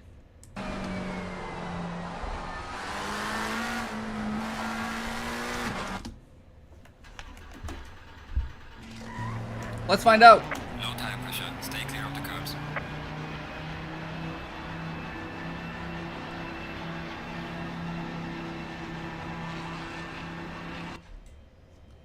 Too fast. Low tire pressure. Stay away from curbs.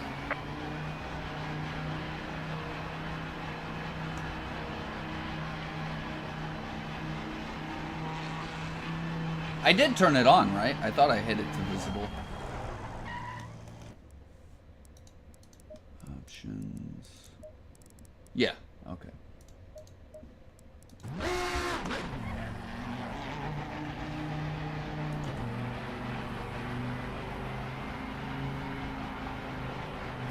I mean, I never used the lines, so I never got used to them in the first place.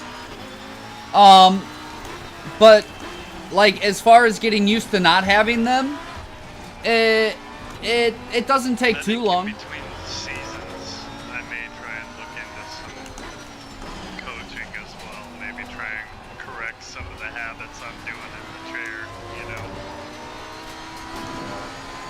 Yeah. Not a bad idea.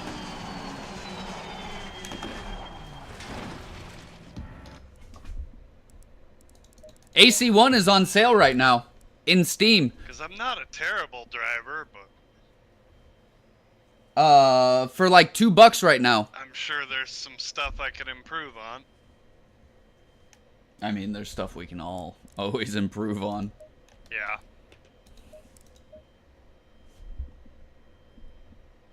Yeah, it's still, honestly, it's my favorite sim besides ACC. I still love it. It's fantastic. And it's moddable.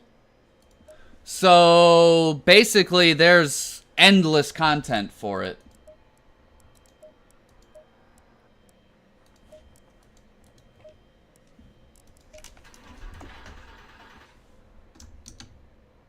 Oops, wrong thing.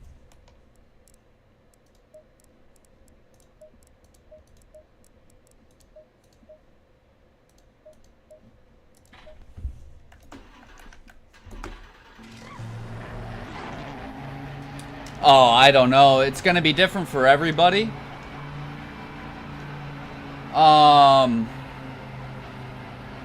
The amount of time that it takes is probably gonna be different for everybody, really. I can't really give you an answer for how long it'll take you, unfortunately.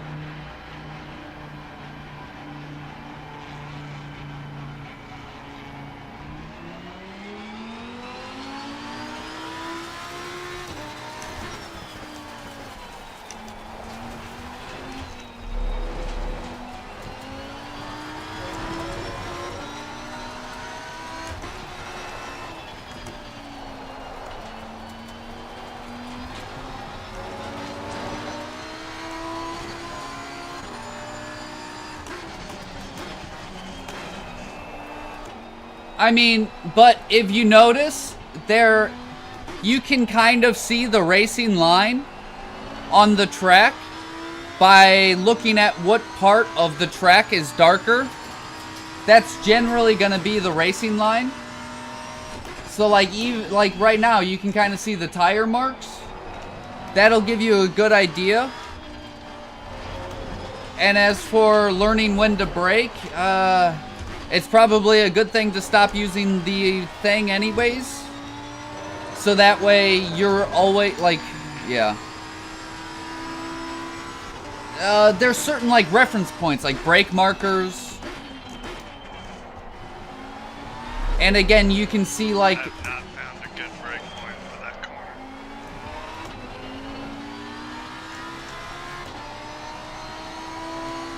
I use one of the braking boards. I don't know which number it is because it's in feet. I think 75? If I go to the braking boards, I'm too late. Even the first one. I can't get the car stopped.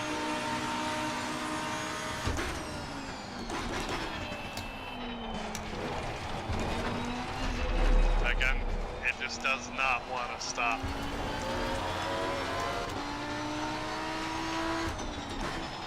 Is it losing grip, or just it can't stop in that amount of time?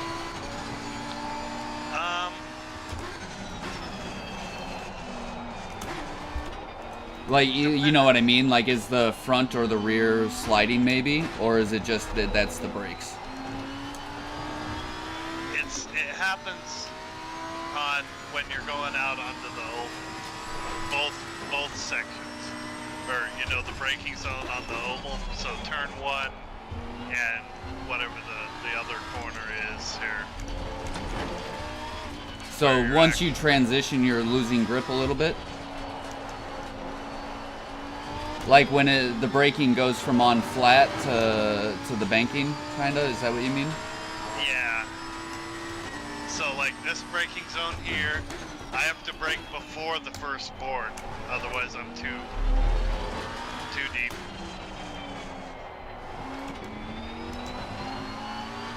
And then turn 1, I have to brake at literally the first board I come to. And you brake the second in the McLaren. Well done, mate. First one, fastest start. So this corner here, I have to brake at the first board or I don't get it stopped in time. Your lap time is invalidating. Please try to stay on the track. Of course, that might even be a little much.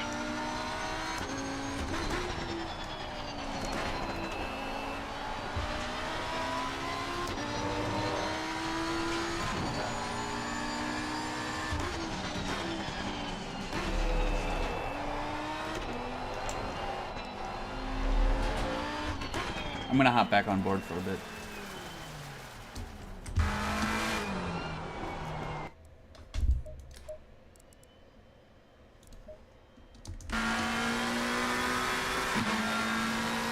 To see if I can see what you're talking about. Right.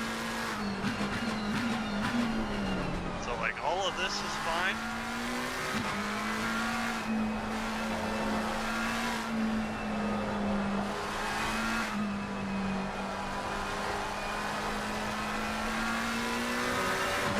So coming into this braking zone here.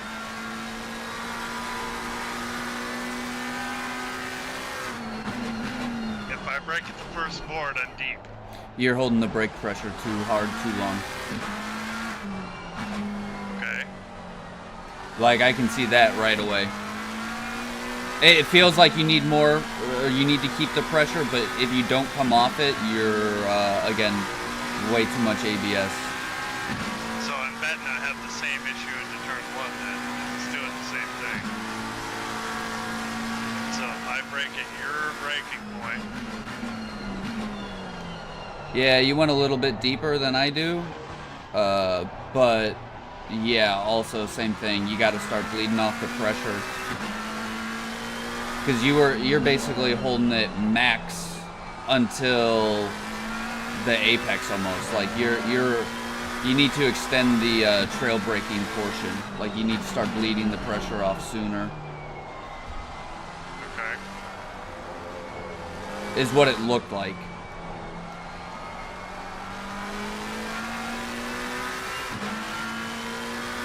It's very hard to do. It's counterintuitive. I know. It took me forever. Well, and I'm taking your word for it because I can't drive and watch it at the same time.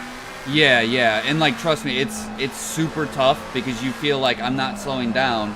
I need more brake pressure, but it's not slowing down because there's too much. It's a really hard one to get used to for sure. But yeah, just try bleeding off the pressure a bit earlier.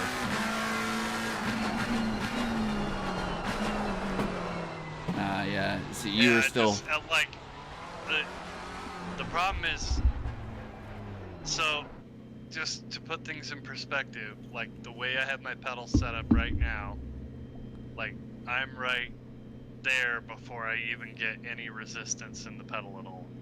Oh, did you not screw it in yet? I did. Oh, okay. That's on 2.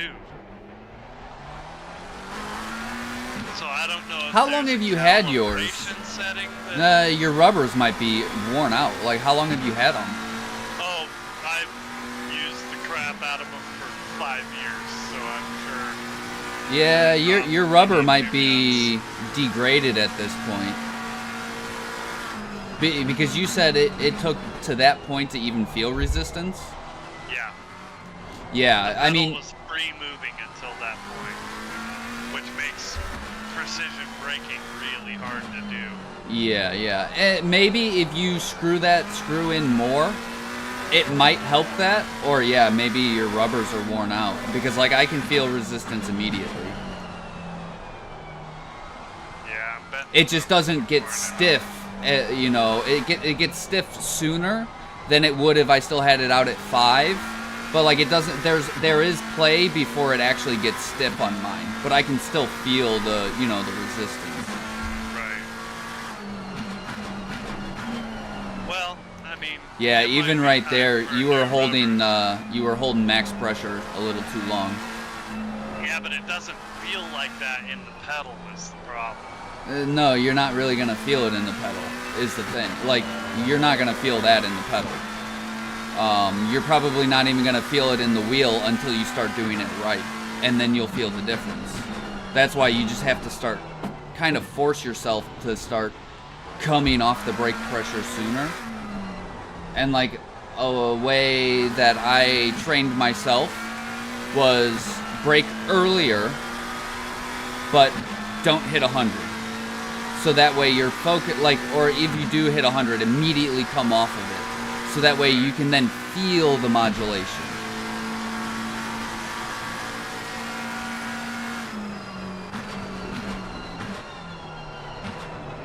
Now you did a lot better of coming off the 100%, but you came off a little too much. And that is definitely where not having the resistance might affect you. Yeah, like, there's no, when I try and do that, there's literally just next to no feeling in the pedal. Yeah. Yeah, maybe try stiffening it up a bit more to see if you can get rid of that. Or you might have to, get new bushings. Well, I mean, I can jump online and order new bushings. That's no big deal. And with being 5 years old and as much as I use them, it'd probably be a good idea to repack them anyway, Yeah. So it'd be a good idea to go through them, take everything apart, re-grease everything, clean it all, Get all the fur and dust.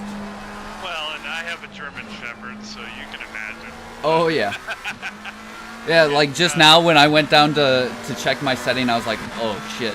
The cats have been climbing all over these again.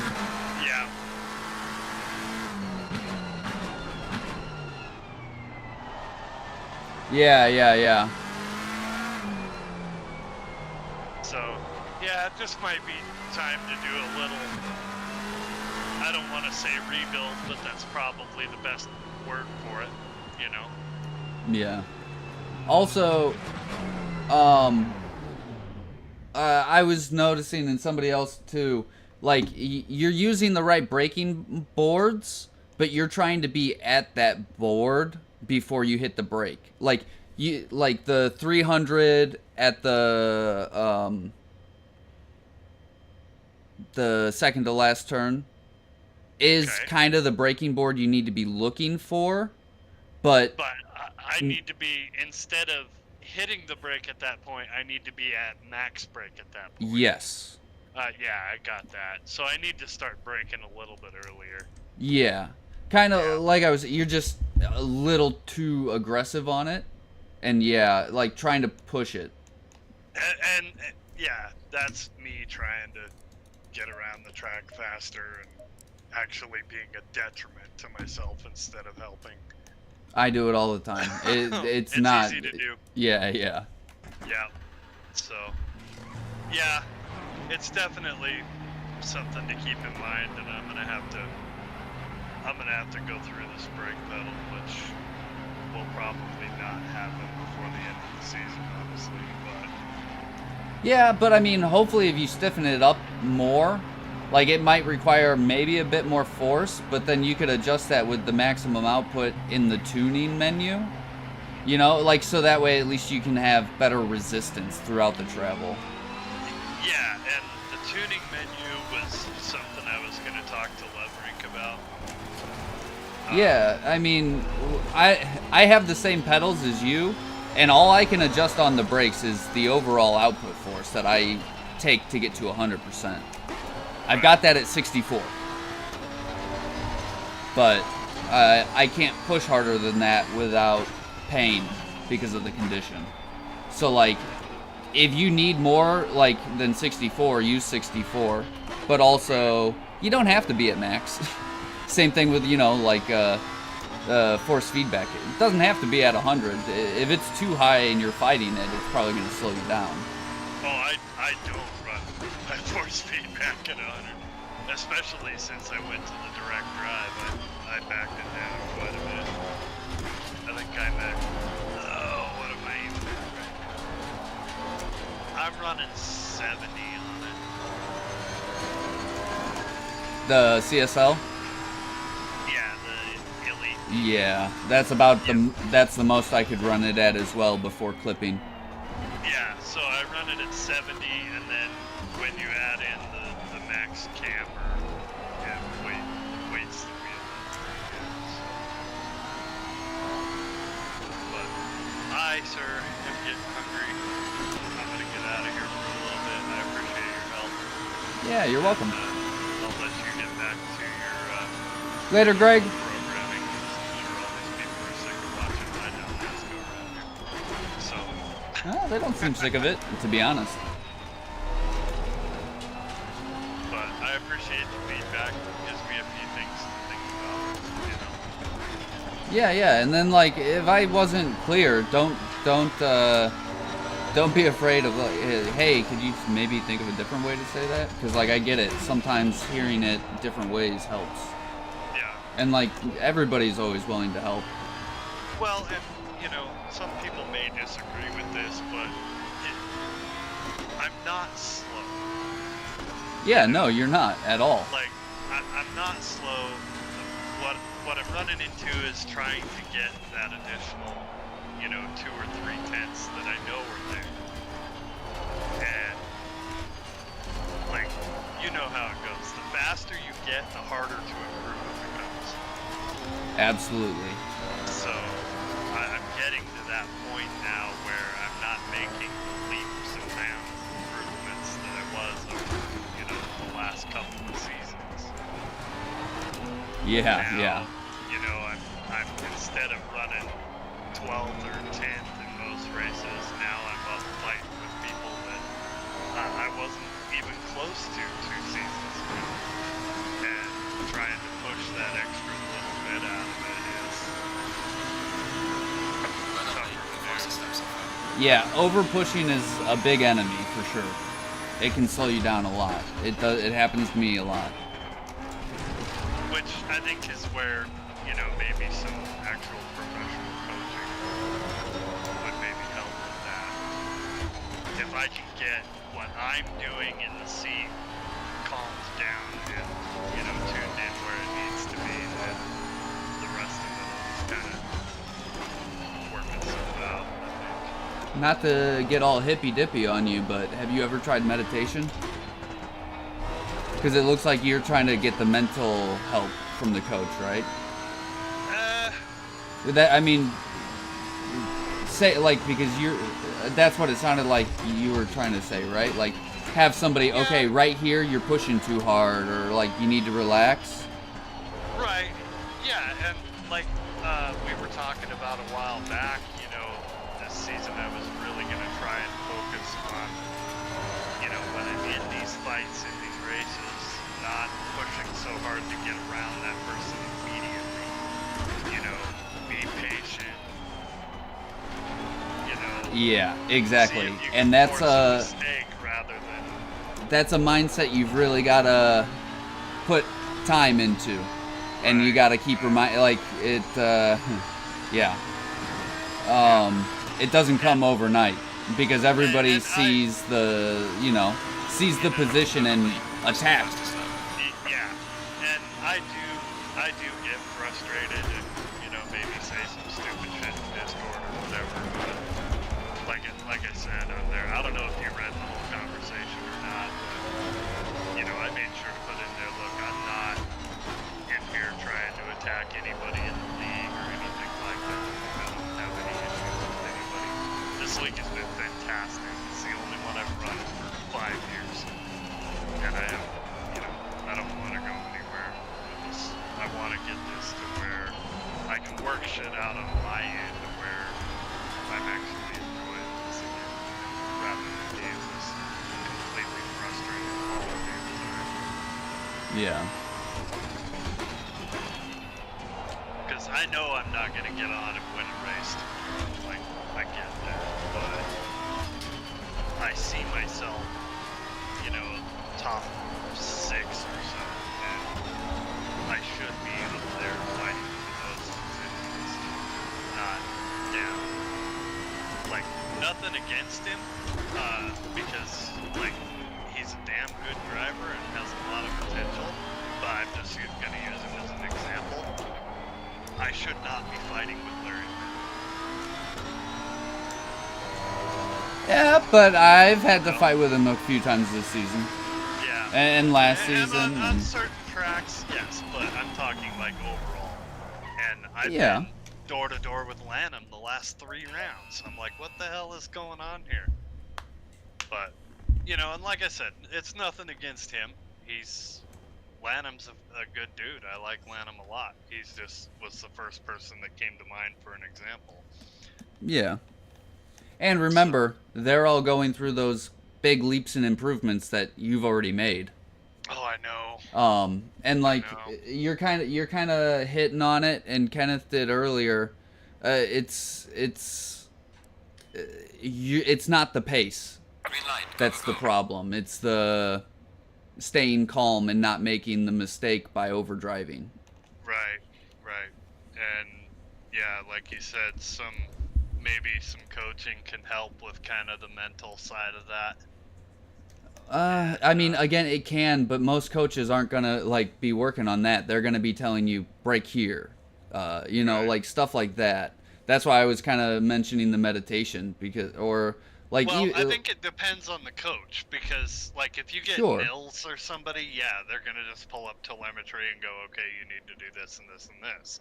And that's kind of most coaches on ACC. I'm guessing that's where they're gonna go with it. That's fine for most things. But if you go to, and correct me if I'm wrong, but this is the way I think about it. Like, I won't go to Coach Dave Academy for setups because, frankly, they're garbage. I don't like them. I never have. But their coaching is actually from real-world GT3 drivers. And they may have insight on the mental side of it more than someone like Nils would. Yeah. You know, I guess is my thinking on it. So, I gotcha. Like, if you get coached by, like, Jordan Pepper or Dave Perel, who both run real-life GT3, you know, they're going to know.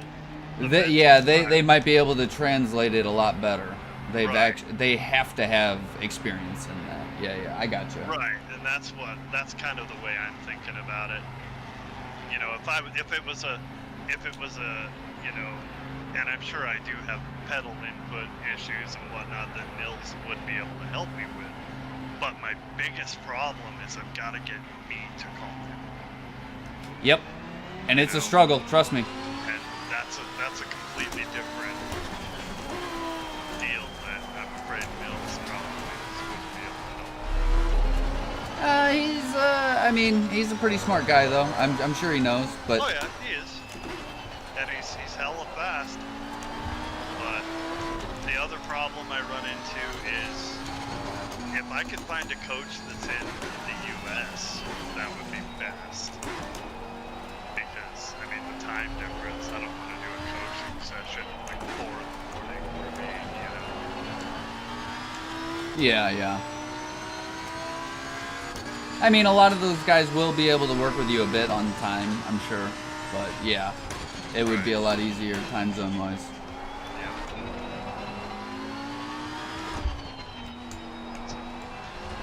But I'm gonna go find something to eat. Again, appreciate the help and hanging out. And sorry for ruining your stream for so long. Oh, you're welcome, man. Anytime. And if Ken is still in the stream, he needs to go away. Just not show up the last couple rounds so I can work on this livery. Don't hold your breath for that one. Yeah, I know, right? Hey, what? Oh, maybe he has internet problems or something. It could happen. Because that's pretty much what it's going to take for me to beat him at this point. Don't get in your own head, though. No, honestly, I think at this point, I'm just accepting the fact that I'm going to be rocking some crazy livery next season. But knowing Ken, he's going to have a really good sense of humor about it, so that ought to be good. He's always had a really good sense of humor, and I give him a lot of crap. We just goof on each other. There's never any malicious intent between me and him. We're good friends. Yeah, yeah.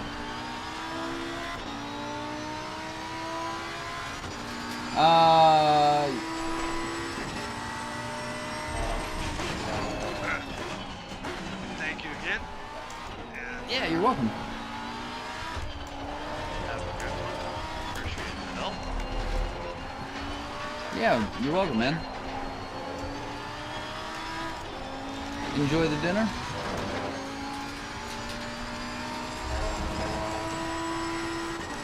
Later, Greg. Michael does coaching now?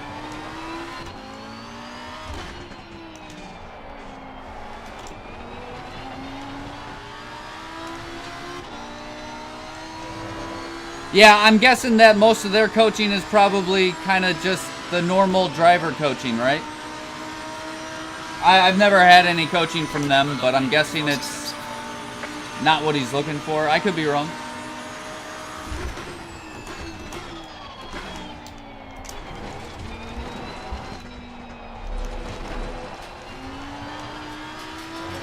Need to talk to a sports therapist for what he's looking for.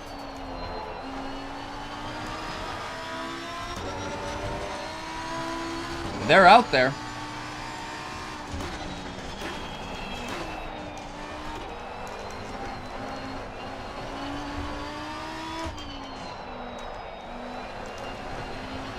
Settle down.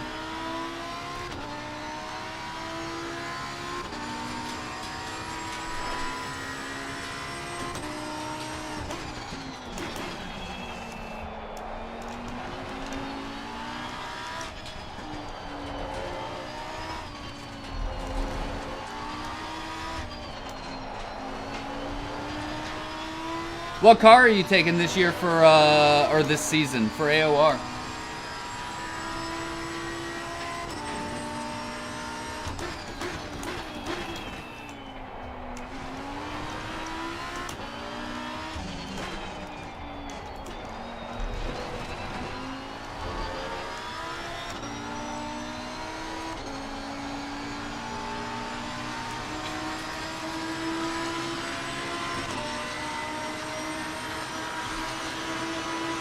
Got on my personal fastest lap.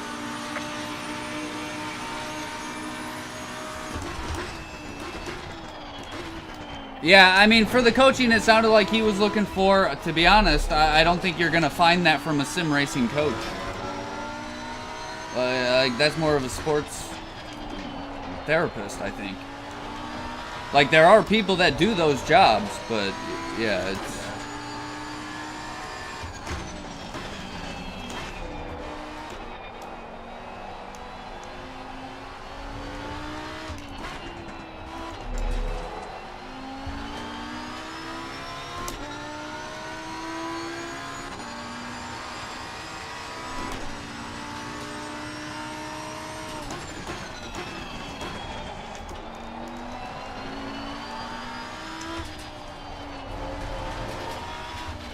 And meditation is a good way, again, not to be the hippie, but a good way to produce calmness and, you know, cut down on the mistakes for me personally. The over-aggressive driving, the being more patient and waiting for the opportune moment rather than trying to force something.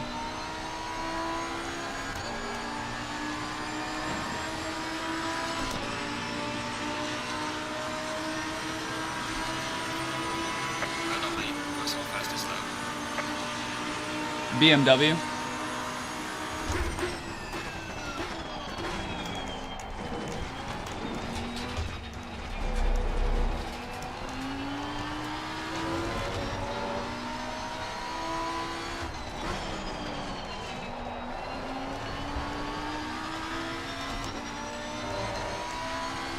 Yeah, Gregor is crazy fast. But, I mean, that doesn't always translate to the best coach.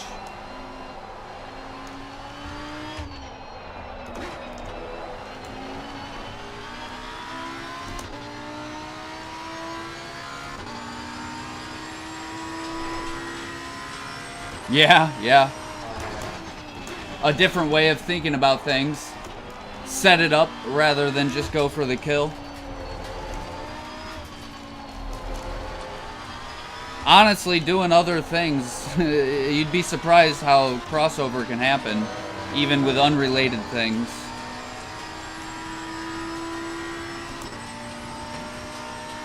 Learning is learning. Your brain learns or figures out how to apply it to everything. Or as much as it can. Same thing. Patience transfers from one game to the next.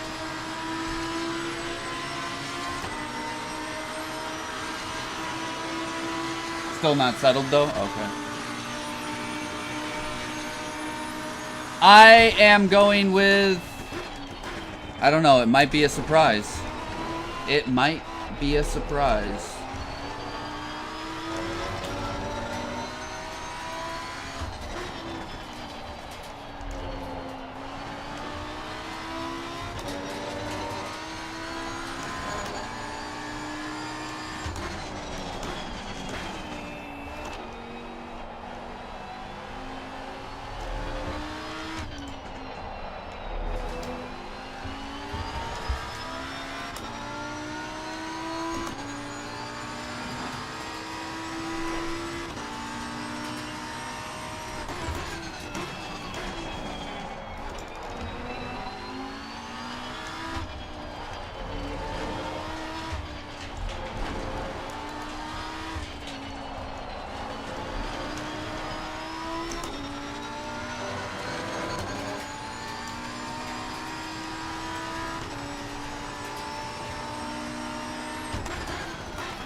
Line it up.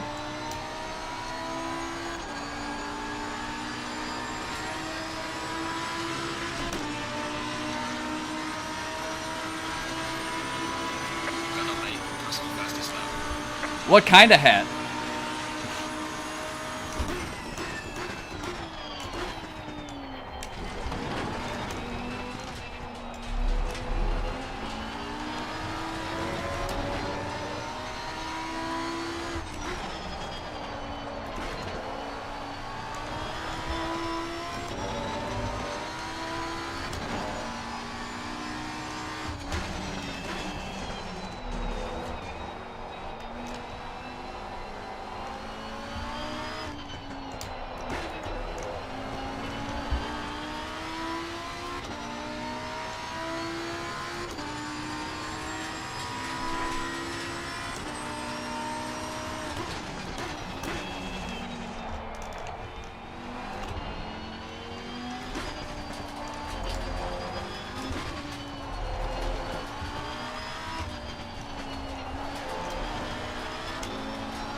A cowboy hat, because I'm taking the Mustang.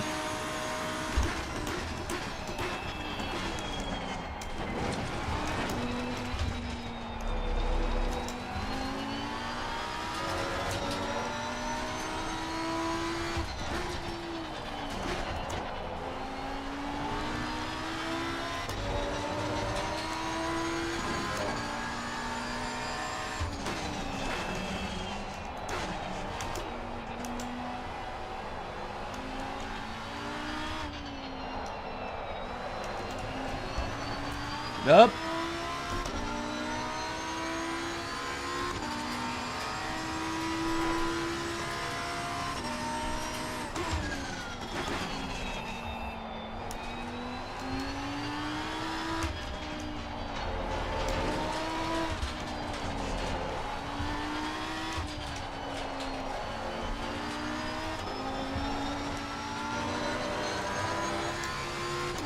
Nah, I'm taking the Lambo.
Yeah, I want to love it, man. I want to, but I don't.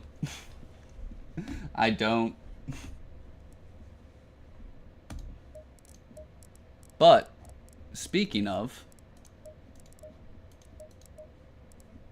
let's try it.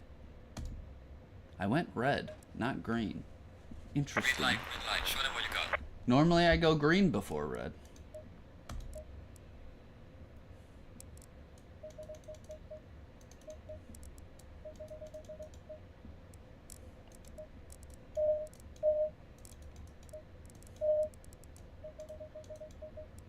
Never tried or here. Maybe it's better.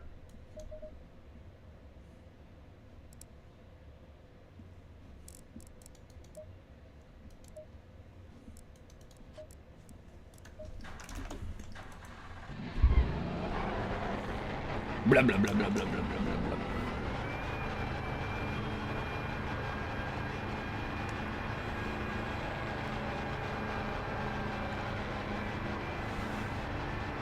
I'm not really feeling like practicing today.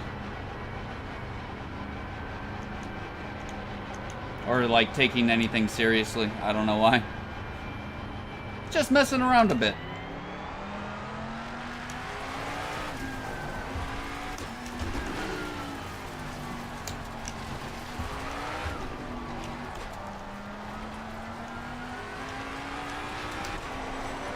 Maybe 13.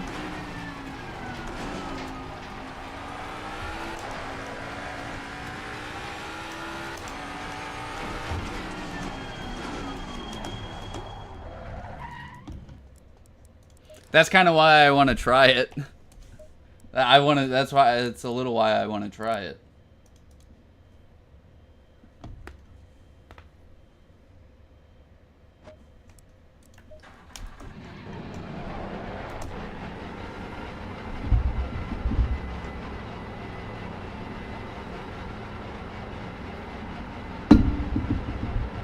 Let's see how bad it is.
I mean, its brakes are still pretty amazing.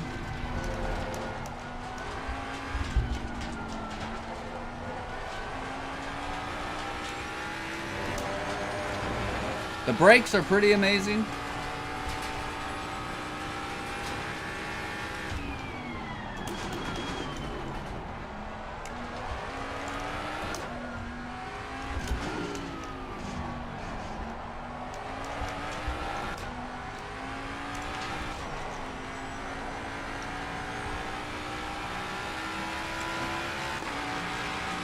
Blah. I hate the sound of this car in game. Why didn't they really give us the sounds?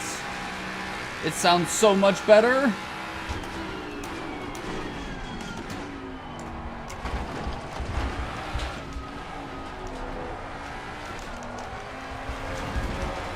Why didn't they give us the real Mustang soundtrack? It'd be nice if they updated it when they actually got a recording. Because I think it was just Kunos couldn't get a hold of any high quality samples, right? That's what I think Larson said. Somebody.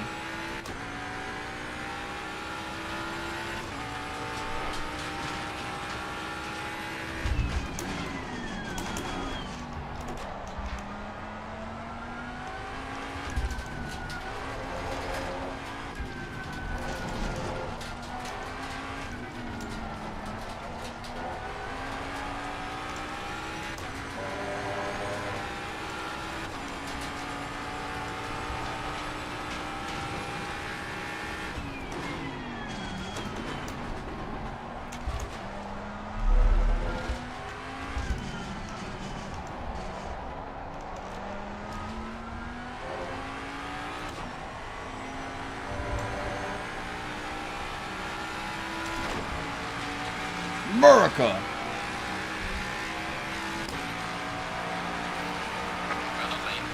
Man,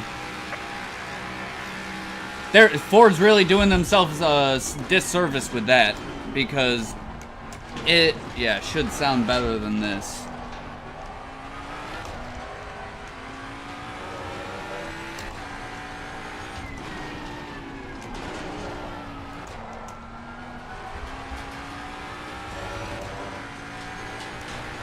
How's the sound of the one in iRacing? Any better?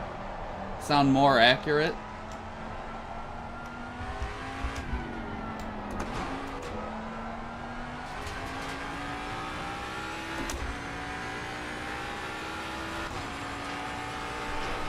Yeah, yeah.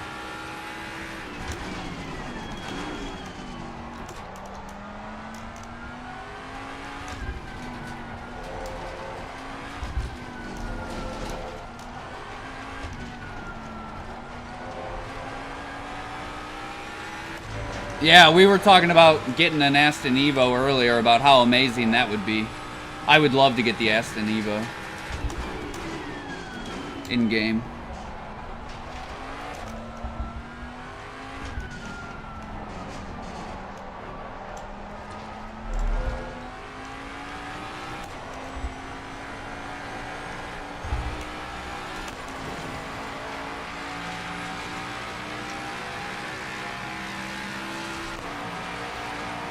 Gotcha. Sounds the same.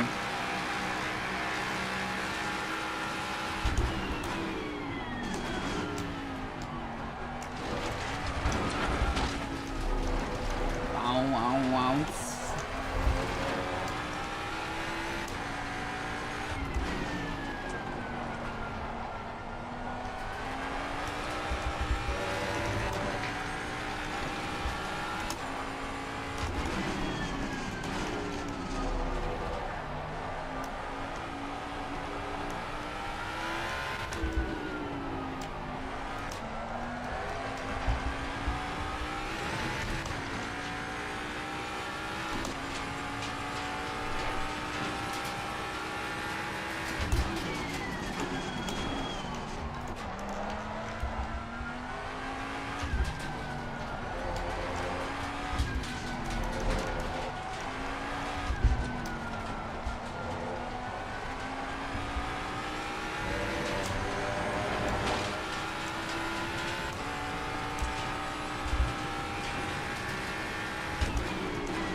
I'm braking too early for this car.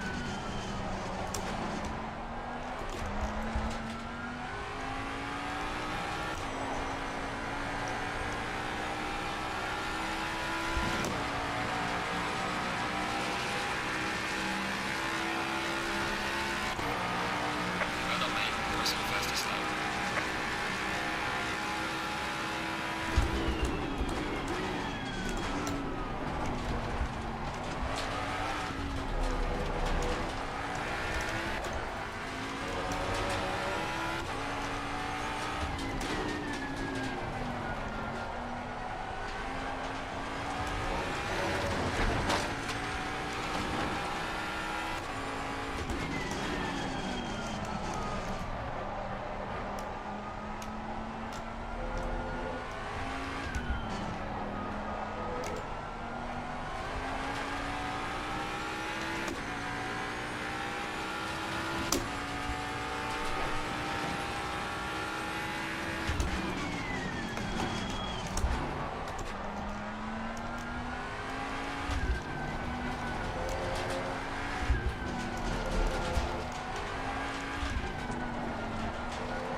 Well done, mate. Personal best.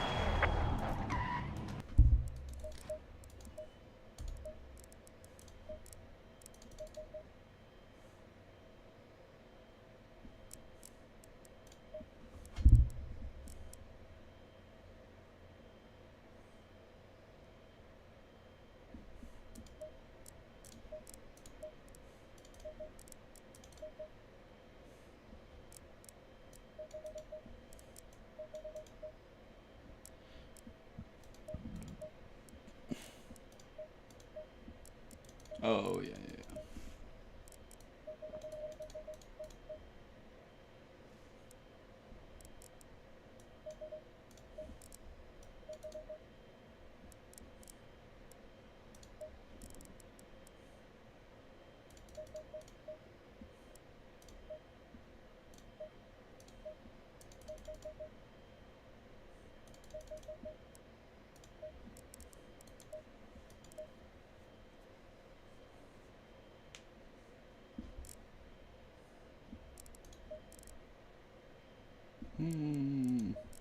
Try it first, I guess.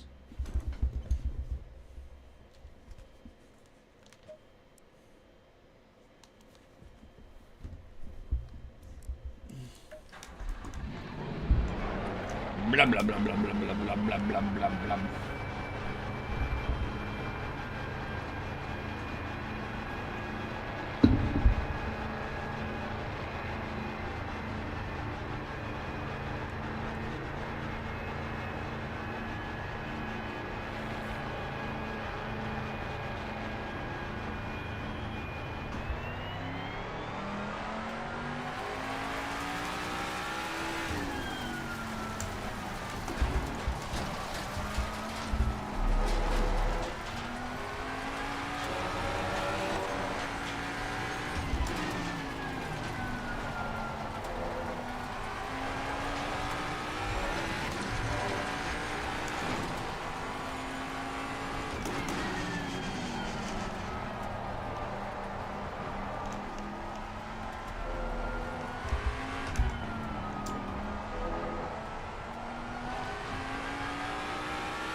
Careful, getting carried away.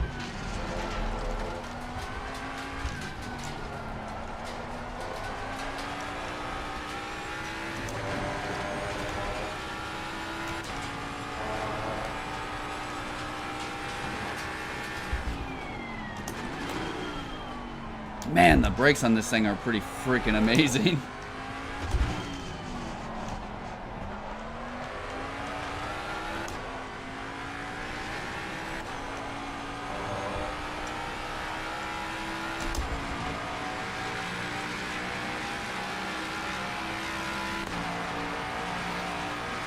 How's the Corvette sound from over there, KP?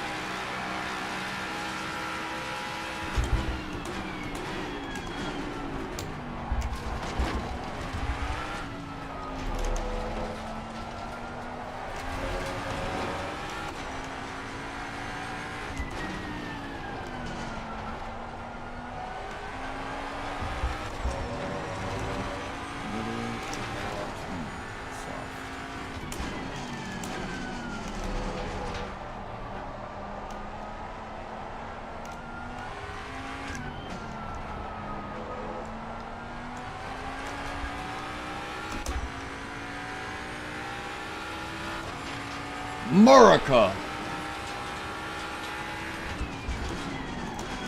Yeah, trying out the Stang at the home circuit. Still haven't tried it here. Haven't tried it in most places, to be honest.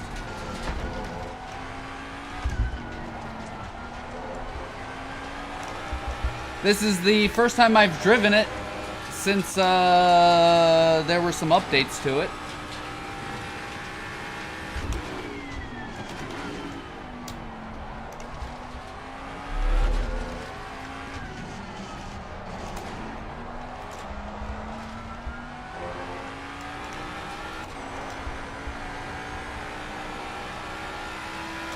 I think this is actually the first time I've driven it since opening day.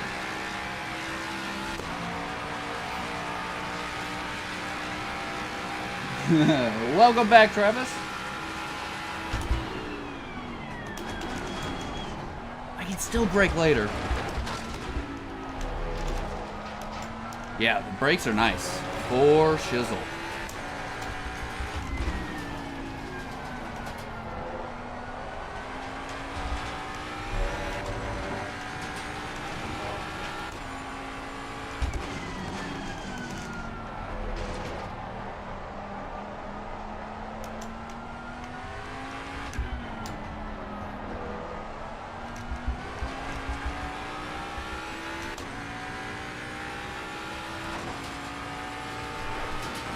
How was the trip? Smooth, hopefully?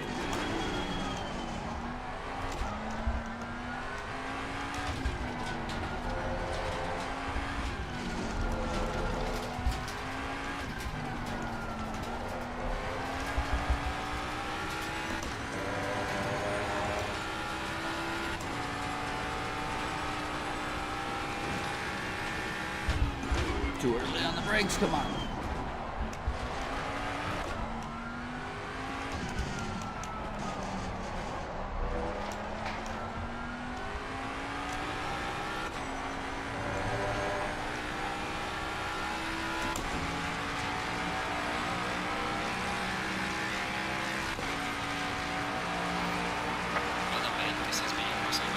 Nice, nice.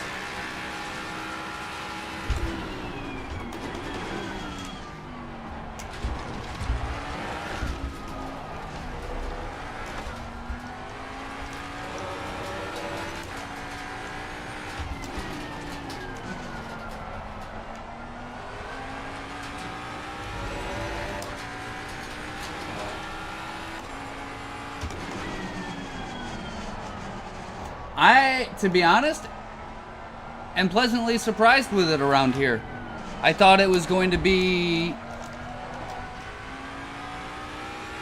a lot worse than it feels.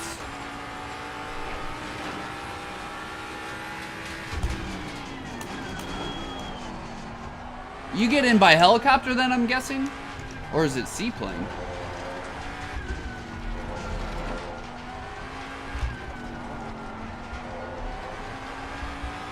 Or I guess I don't know if you're out on the ocean. I always thought you were.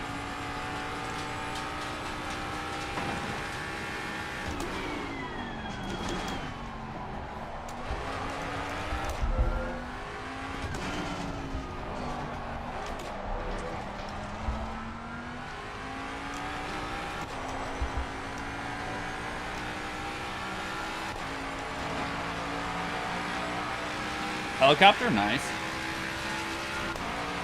Losing time in sector 2. Why would I go to Brands Hatch? I'm at Indianapolis.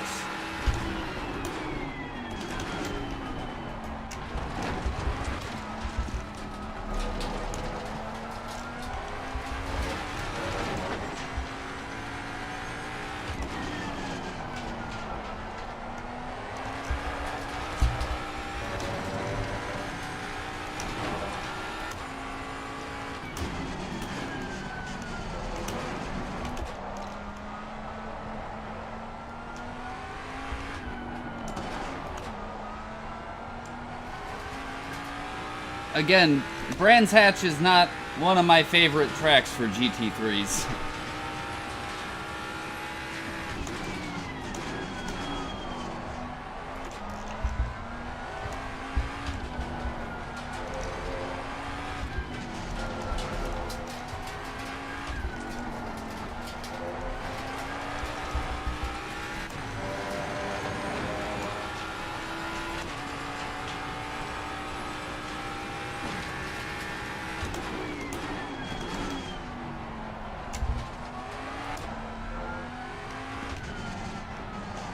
My brother actually lives just like a couple miles from the track. 4 or 5 miles.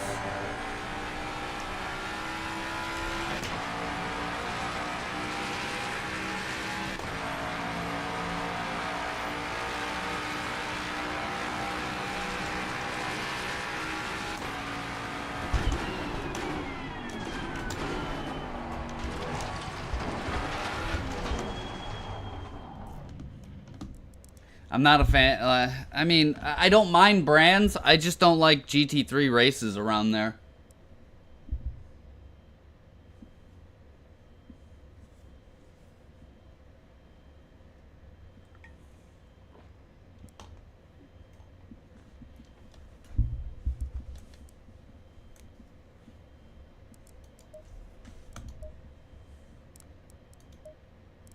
Oh, why did I? Oh, what was it at? 5? I didn't mean 9.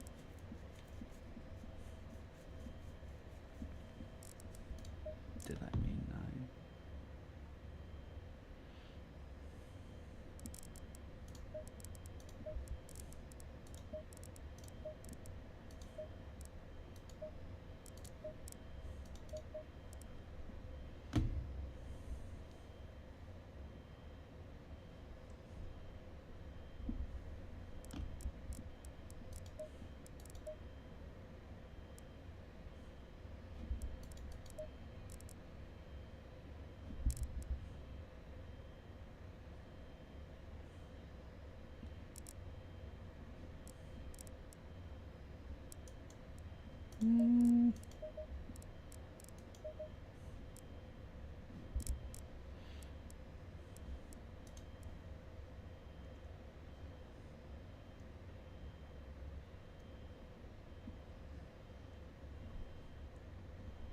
I don't like head games, Kenneth, and you know that very well. You know that. Real quick, I'm gonna go get rid of this coffee and get some water. Be right back.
Oh, you do like brands at GT3s. Okay.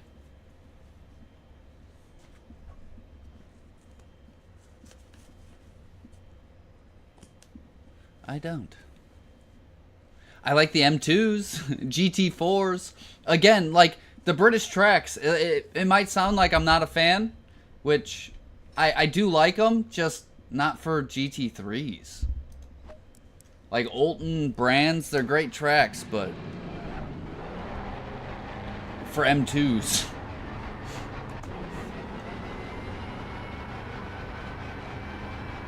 Snetterton I don't like. I'll be straight up about that.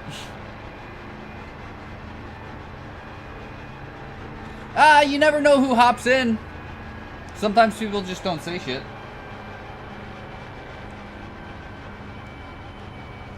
Like when I hopped in, I didn't say anything because you were in like fights and stuff. I didn't want to distract you.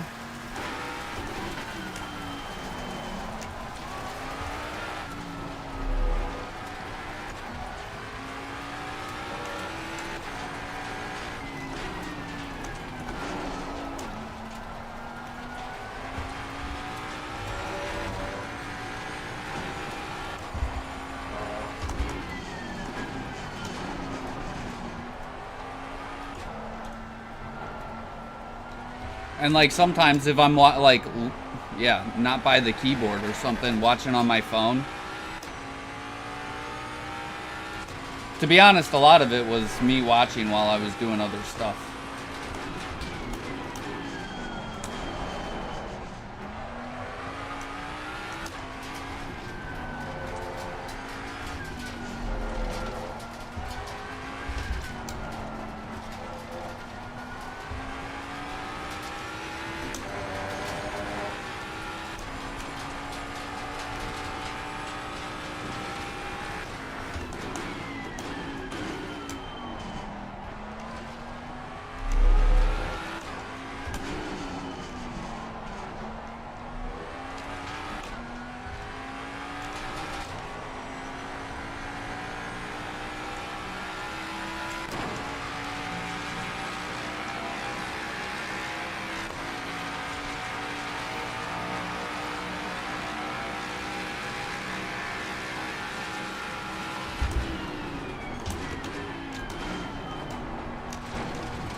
And YouTube's apparently been broken for several days.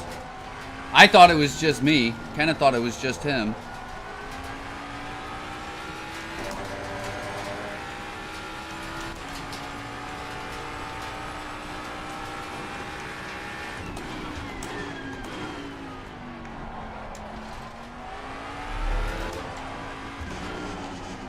Honestly, I think that's what happened to Jack the other day at Spa as well. Like, if I had to guess. Because he was saying his messages weren't going through either. Was it time in Sector 3? Actually, yeah, it was the first track I drove the Mustang at. First track I drove the Mustang at was Circuit of the Americas. That was a lot of cut.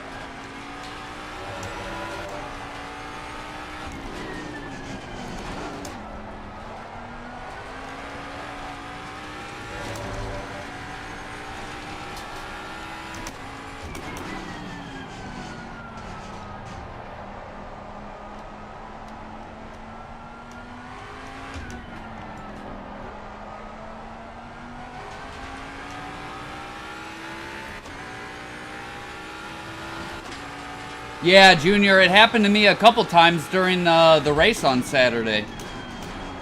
Or during that stream. It happened to me a bunch of times. That was the first time I noticed it.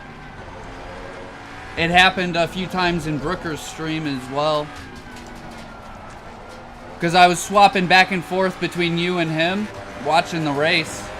And there was a few times I was like, man, I swore I hit enter, and there's no message.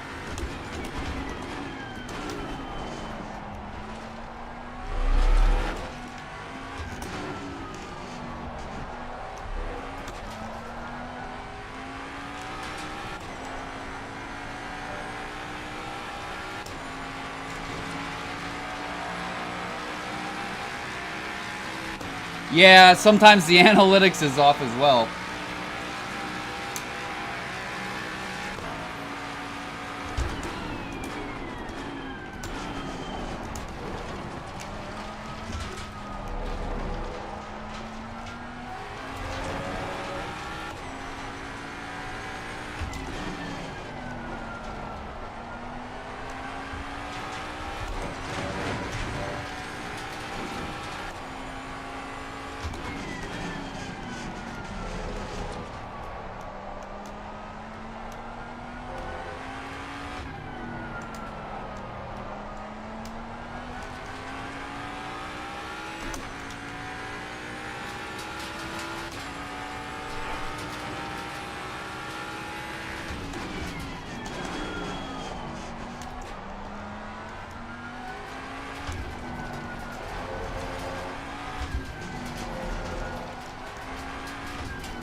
Unfortunately, I missed the very end of the stream. I was on the phone with my mom. I saw most of the race, except for the end.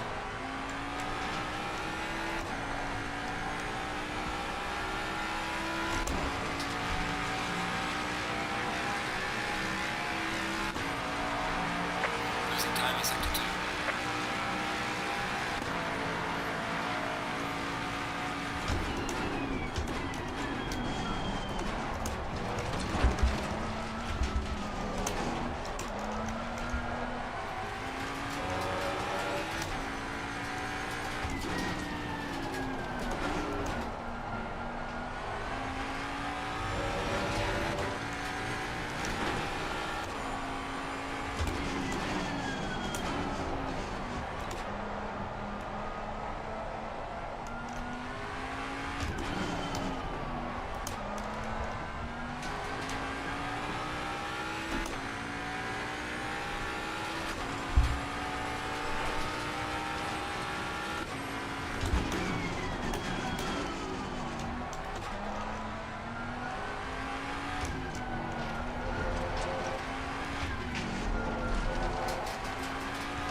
Your lap time is invalidated. Please try to stay on the track.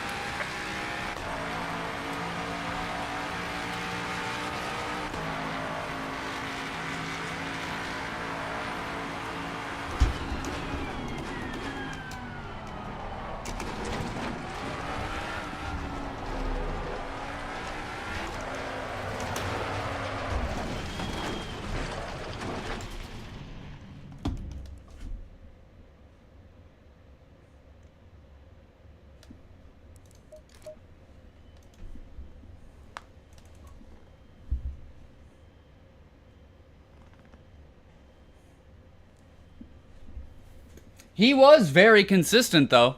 He was very consistent. And that, like, I was trying not to type too much because I didn't want to distract him.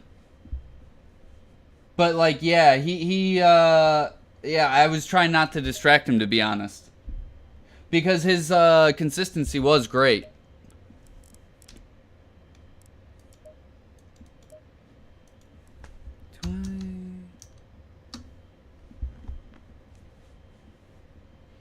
You can get rid of it on ACC as well, Travis. You can get rid of it.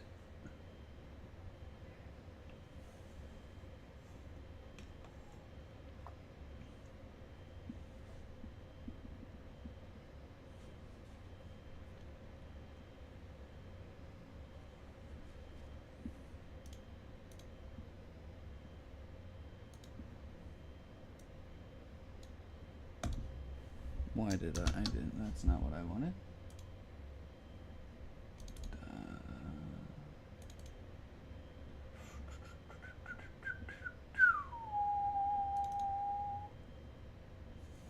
Bird misting.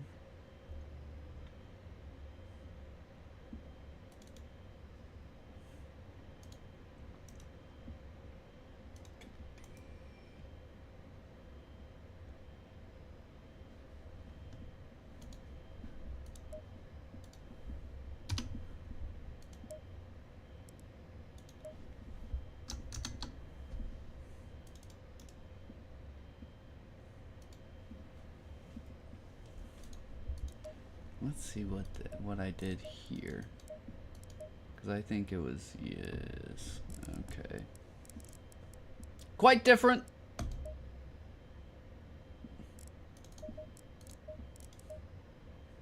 Quite different.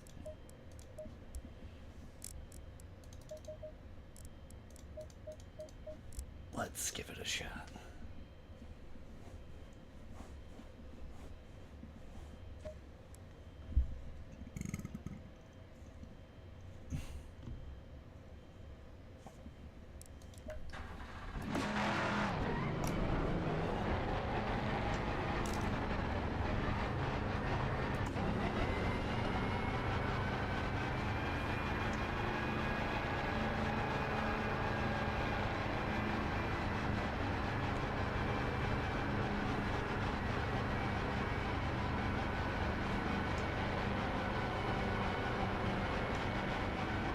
Yeah, I've never really looked into the iRacing system.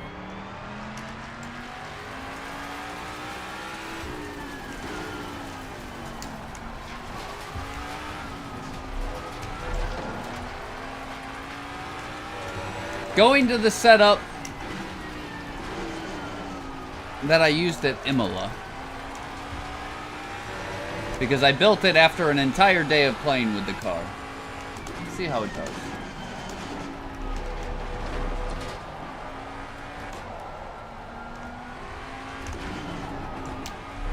Ended up feeling alright by the end of the day, I thought.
I keep trying to cut so much right there. Too much.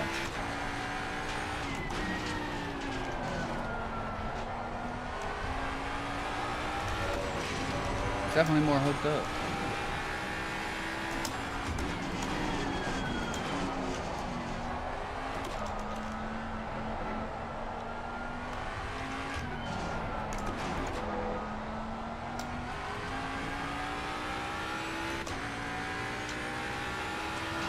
Oh, pressures are not right though.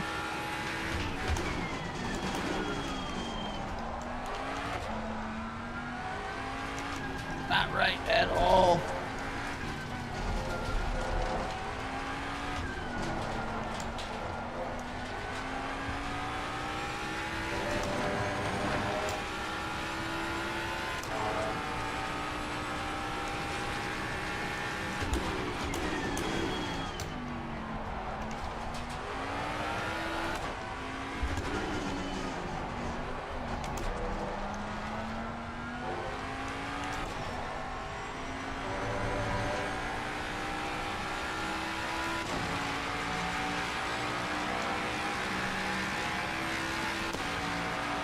Losing time in sector 2.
Other main, this is me, your personal best.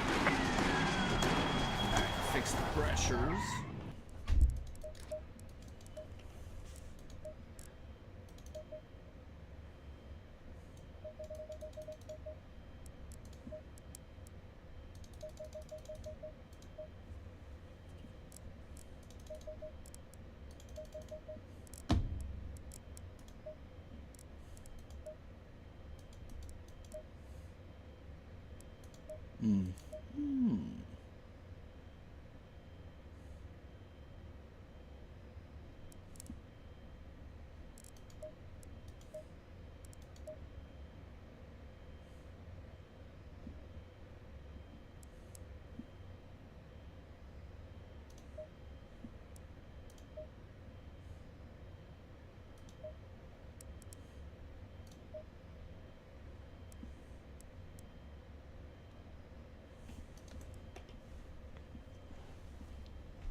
Oh, no worries, man. No worries. I'm also looking. Reading it.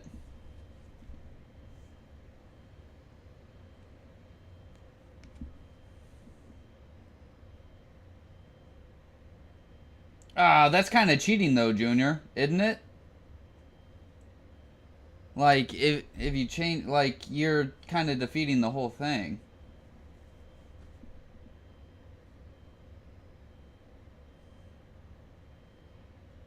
But I guess if everybody's doing it, you have to, right?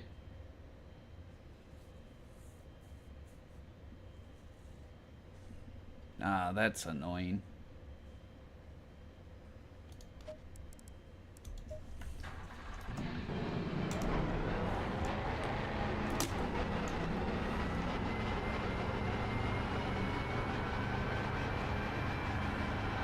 Yeah, exactly, exactly.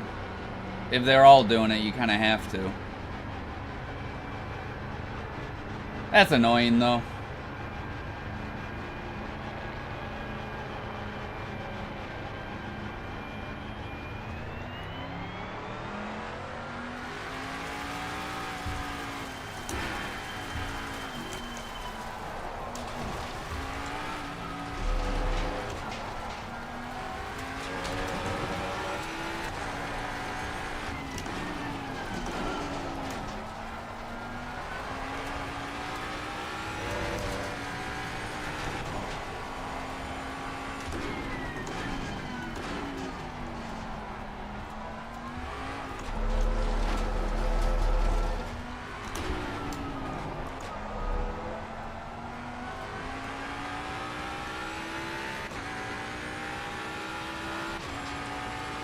I like the Mustang, but yeah, like the headlights, like the headlights in the front end, I feel they could have done a little better.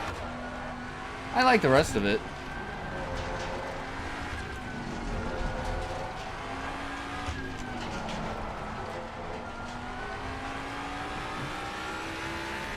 But I'm a Mustang fan.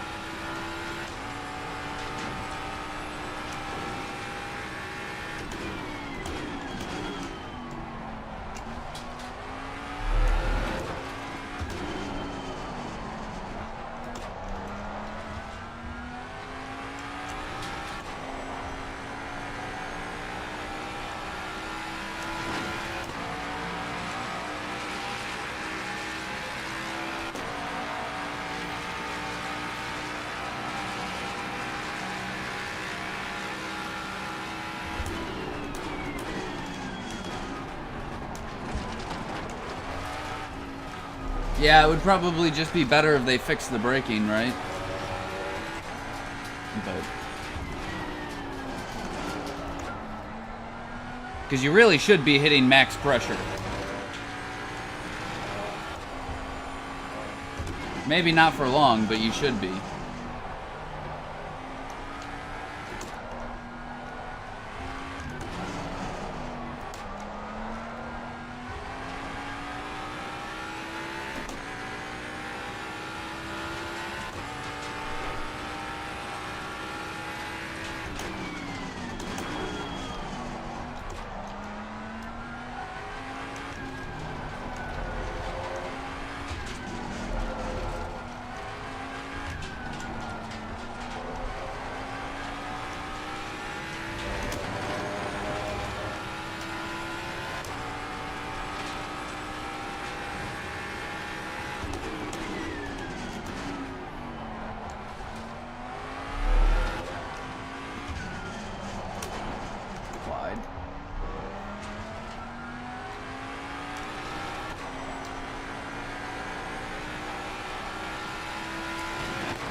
Later, Travis. Have a good one, buddy. Talk to you soon.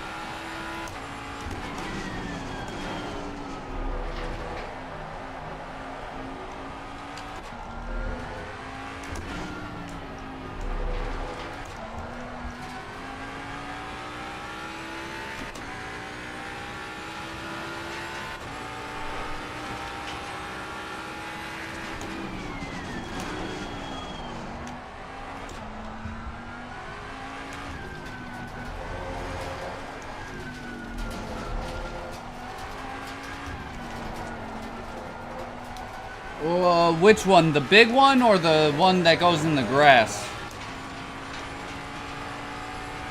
Like this curb? Or at the next one? I'll try both.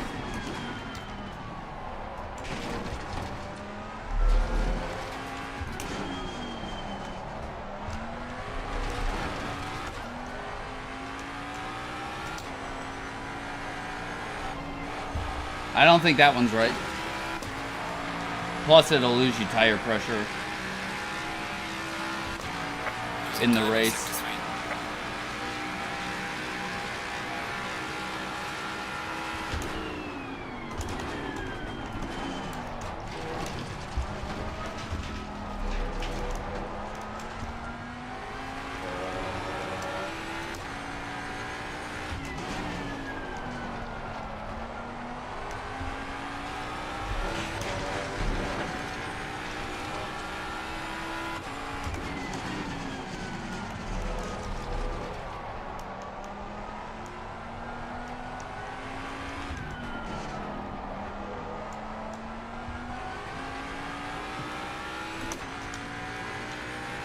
Yo, buddy, how's it going?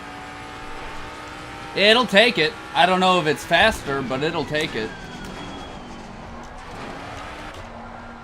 Still don't think I should hit that one.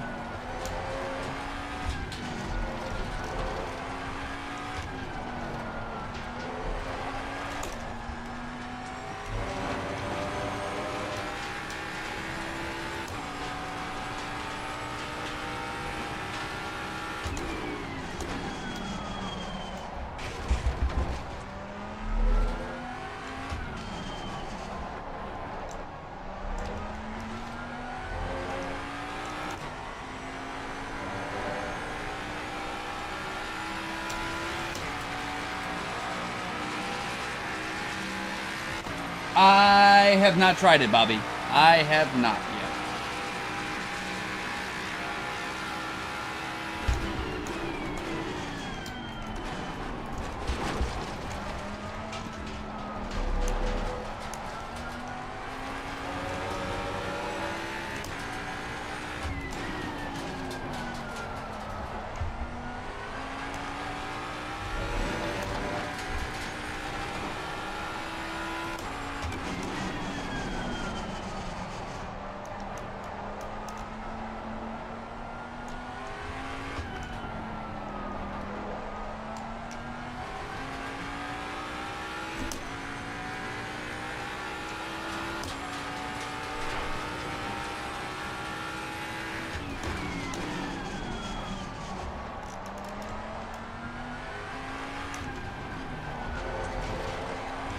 I mean, I don't think you should be taking it, but I think you can in the Mustang.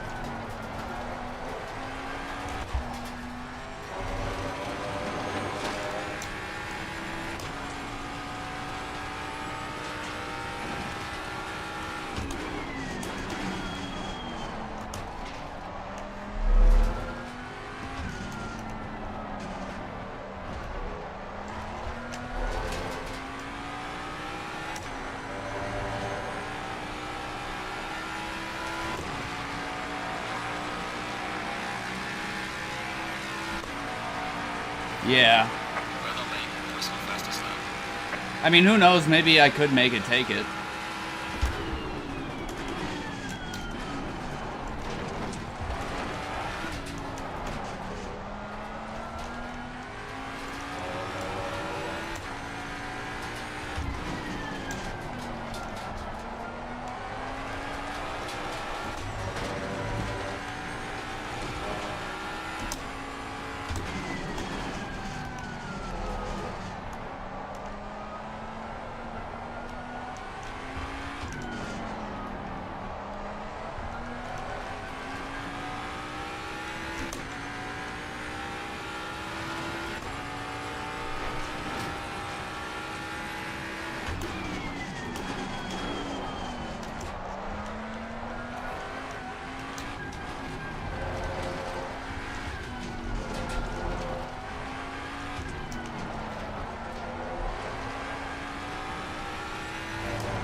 about the same as the Lambo, I think.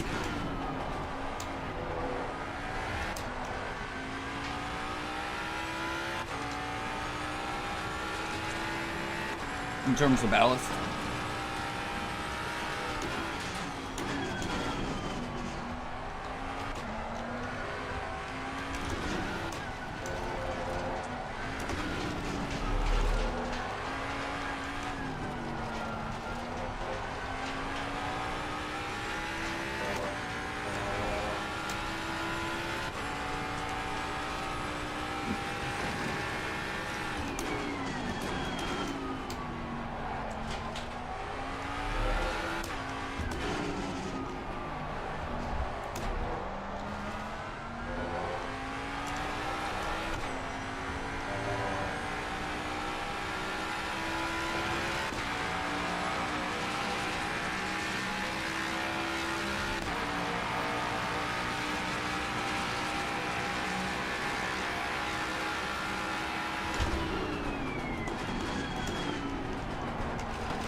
Losing time in sector 1.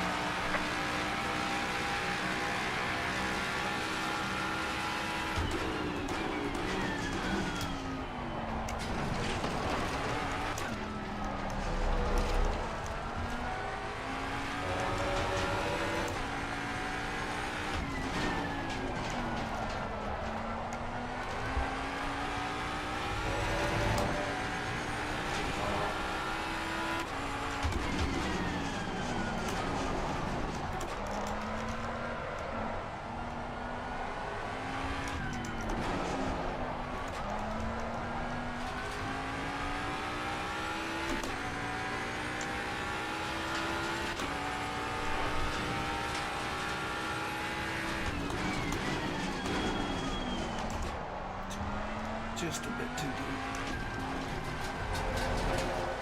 Maybe I just turned in too early, really.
Later, Junior. Have a good night, buddy. Talk to you soon.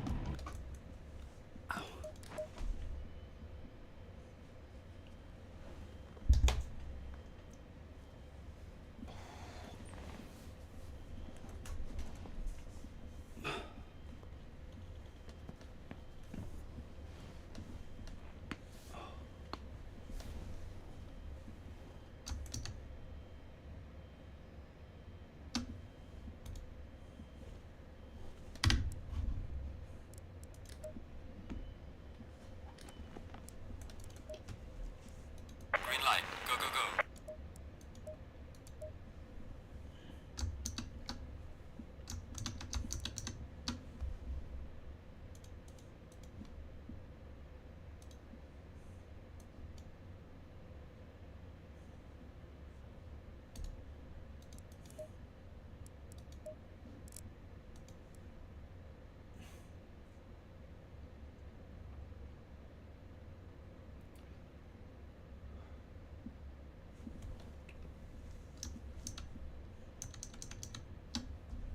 Where?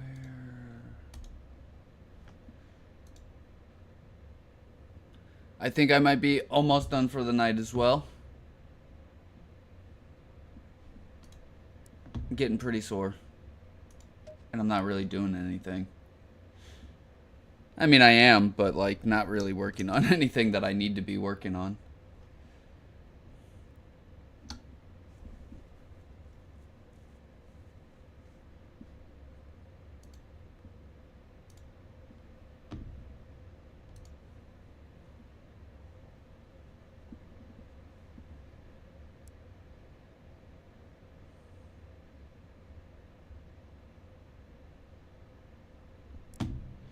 All right.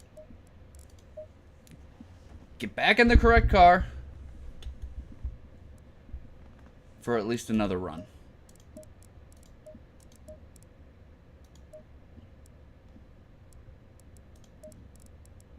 I have brakes. Oh. I don't. I was like, what?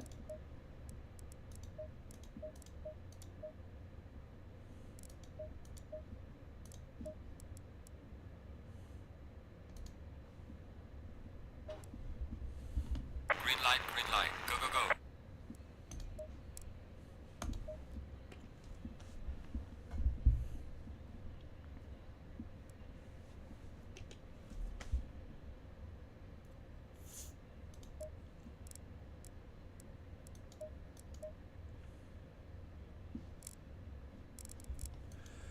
All right. Focus.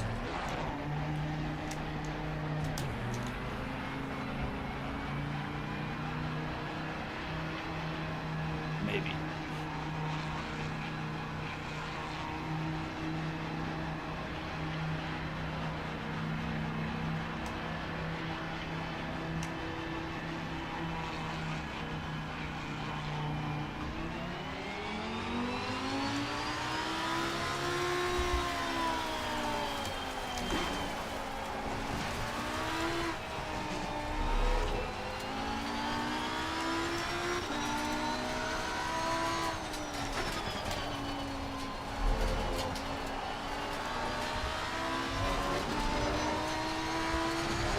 Come on, 34.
really sloppy.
Clean it up.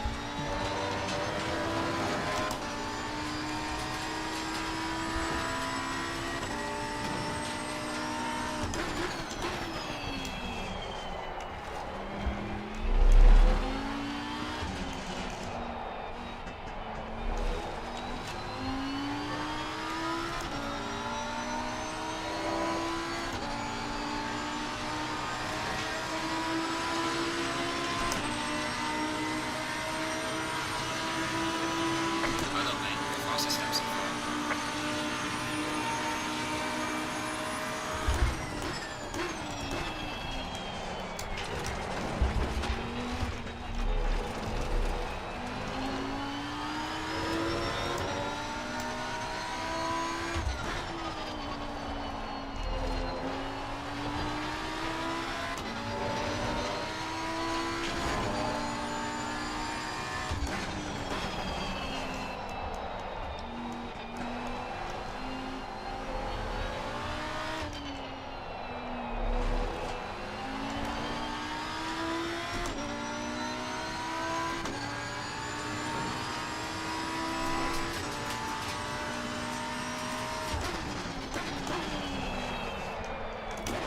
It'll get taken the wrong way.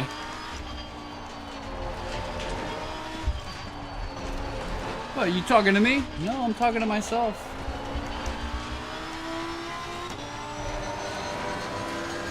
I just need a windscreen banner that reads on the inside.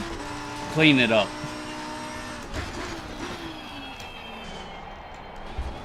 A windscreen banner that reads on the inside.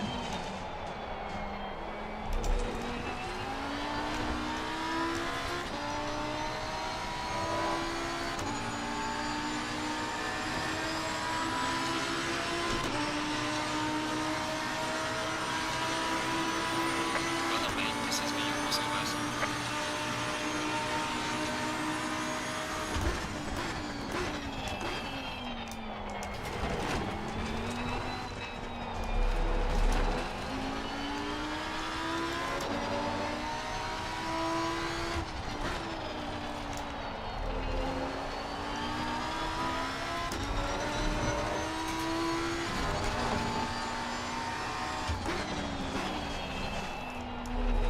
Clean it up and smooth it out.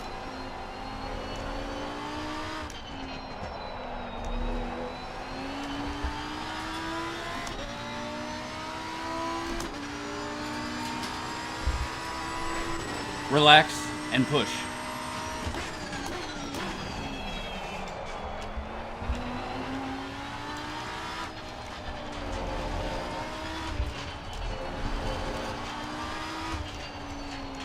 Those are my 4 mantra words, or mantras. Clean it up. Smooth it out. Push. Relax.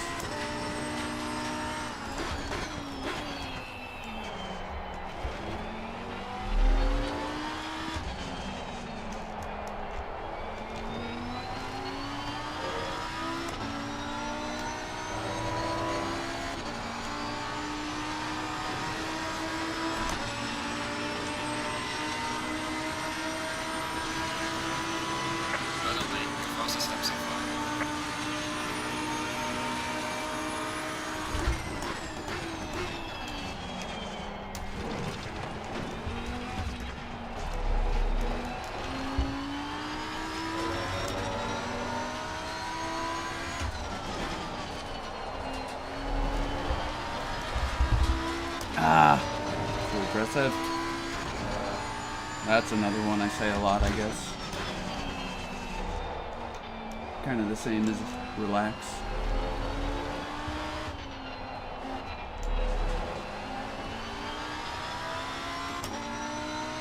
Or clean it up.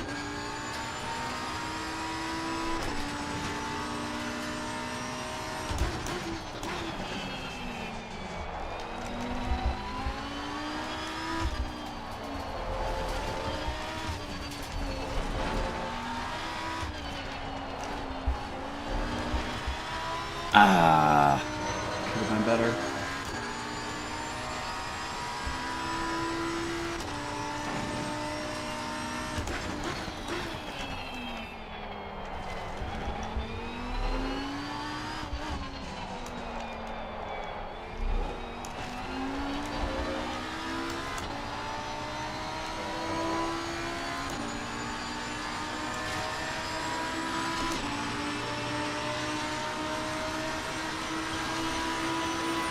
Well done, mate. This has been your personal best.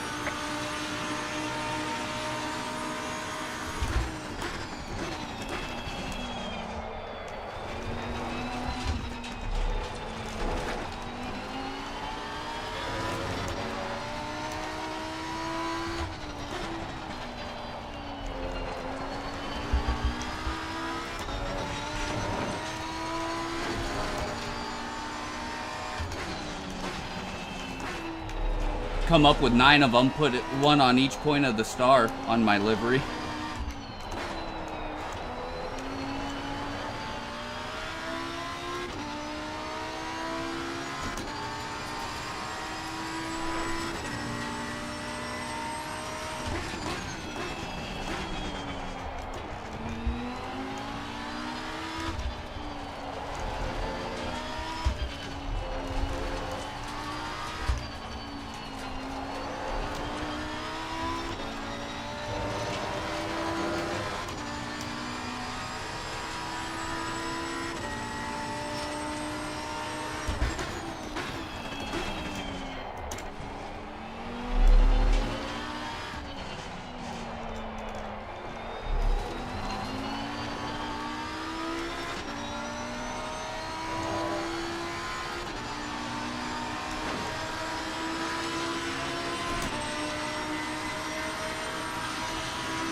Oh, lost some. Lost a lot.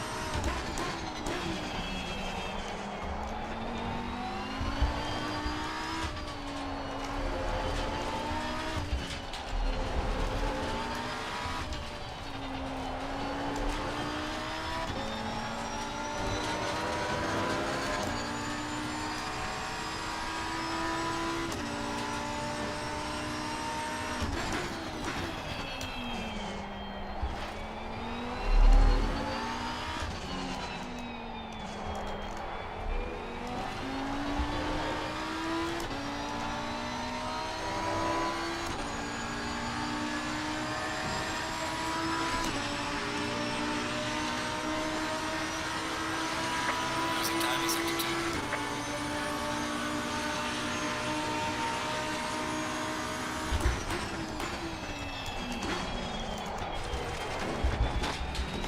Oh. Cut detected. Didn't take long.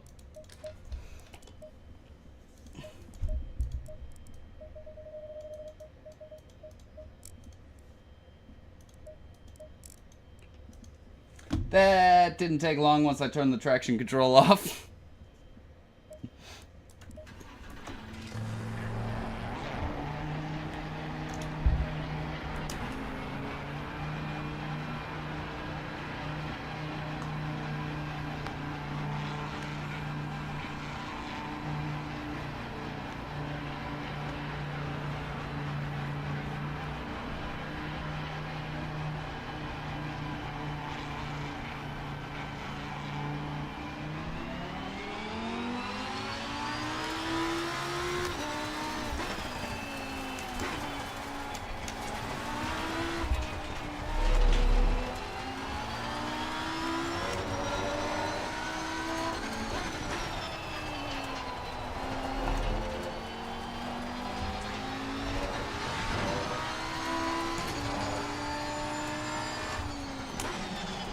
You know what lanes you're on tonight?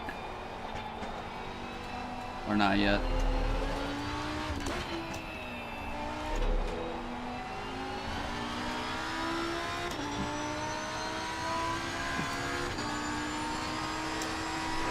Is it always at the same bowling alley that you guys have your league, or do you ever go to other places?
Still not really doing that right.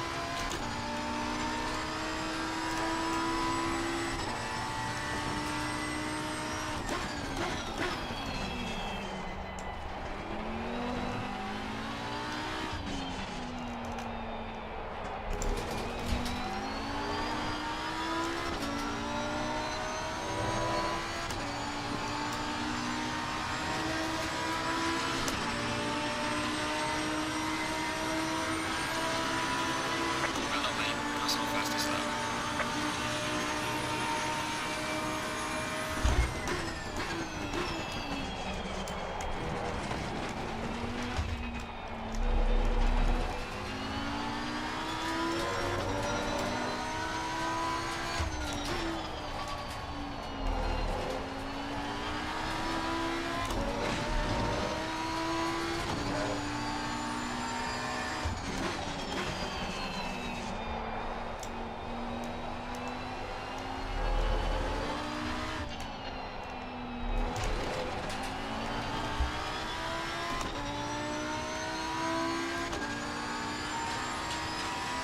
Oh, so two different places? Nice.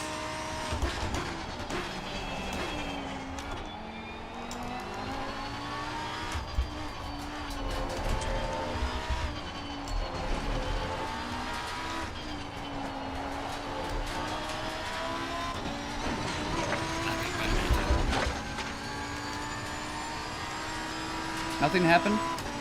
Nothing happened.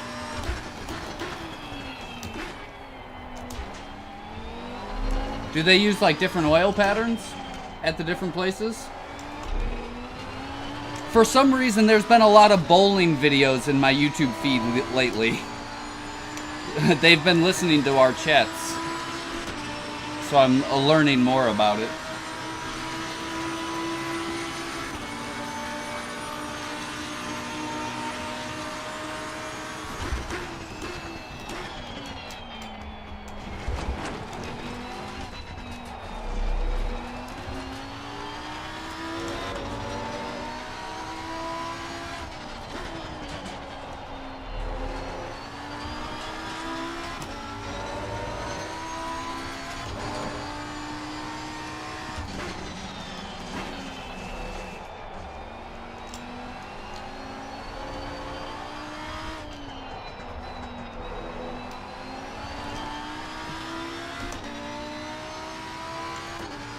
Oh, so both places do different shit. Okay. Okay. Yeah, I mean, that's one way to keep things a little more even, right? Kind of keep changing it a bit. So that way you have to be kind of consistent in multiple conditions.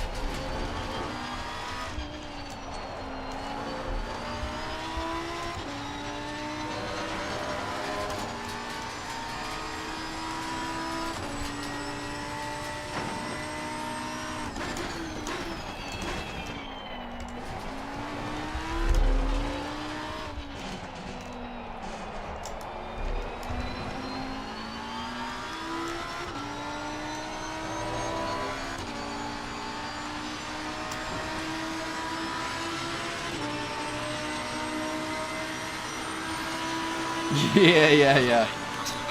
Less balls to invest in for sure.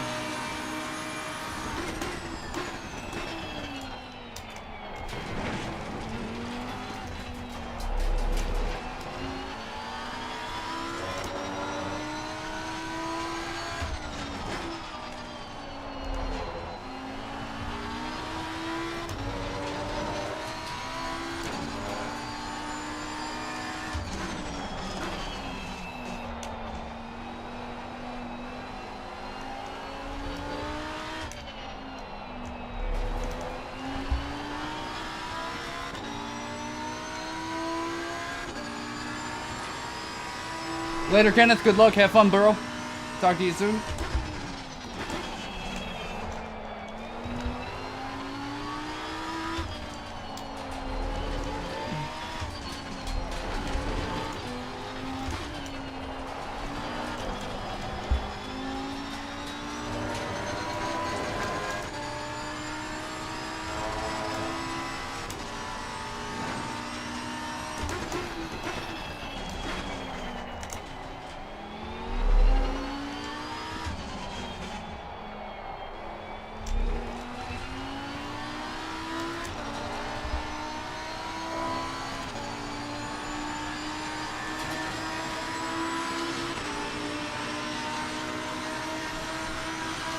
Losing time in sector 1.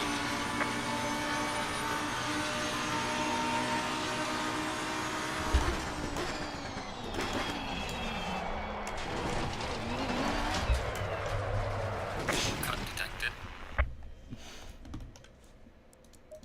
A little aggressive again. A little aggressive again.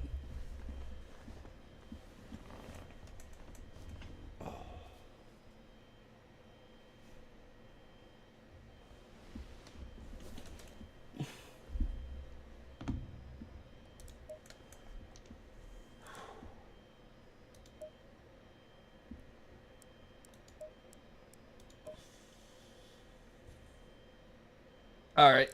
I think that's it for me today also.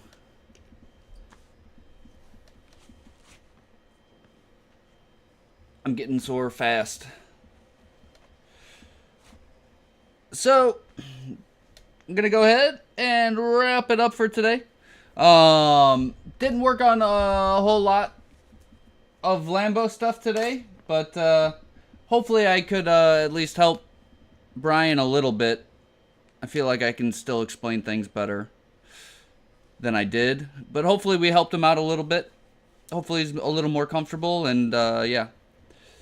It was nice chatting with him anyways. Hopefully he's feeling a little more confident. Because once you start losing confidence, it's kind of a negative feedback loop thing, you know? You get down on yourself, think you're not doing well, and then you actually do start doing worse just because our brains are stupid. But yeah. So tomorrow, probably do some practice for GRK LFM Pro. We've got a couple Watkins races this week. And yeah, see what else the day brings. But for today, that's all I've got. I'm gonna go get the ice pack and relax for a little bit. So thanks for watching. Hope you enjoyed. If you did, I'd appreciate a thumbs up and subscribe. And I will see you all next time.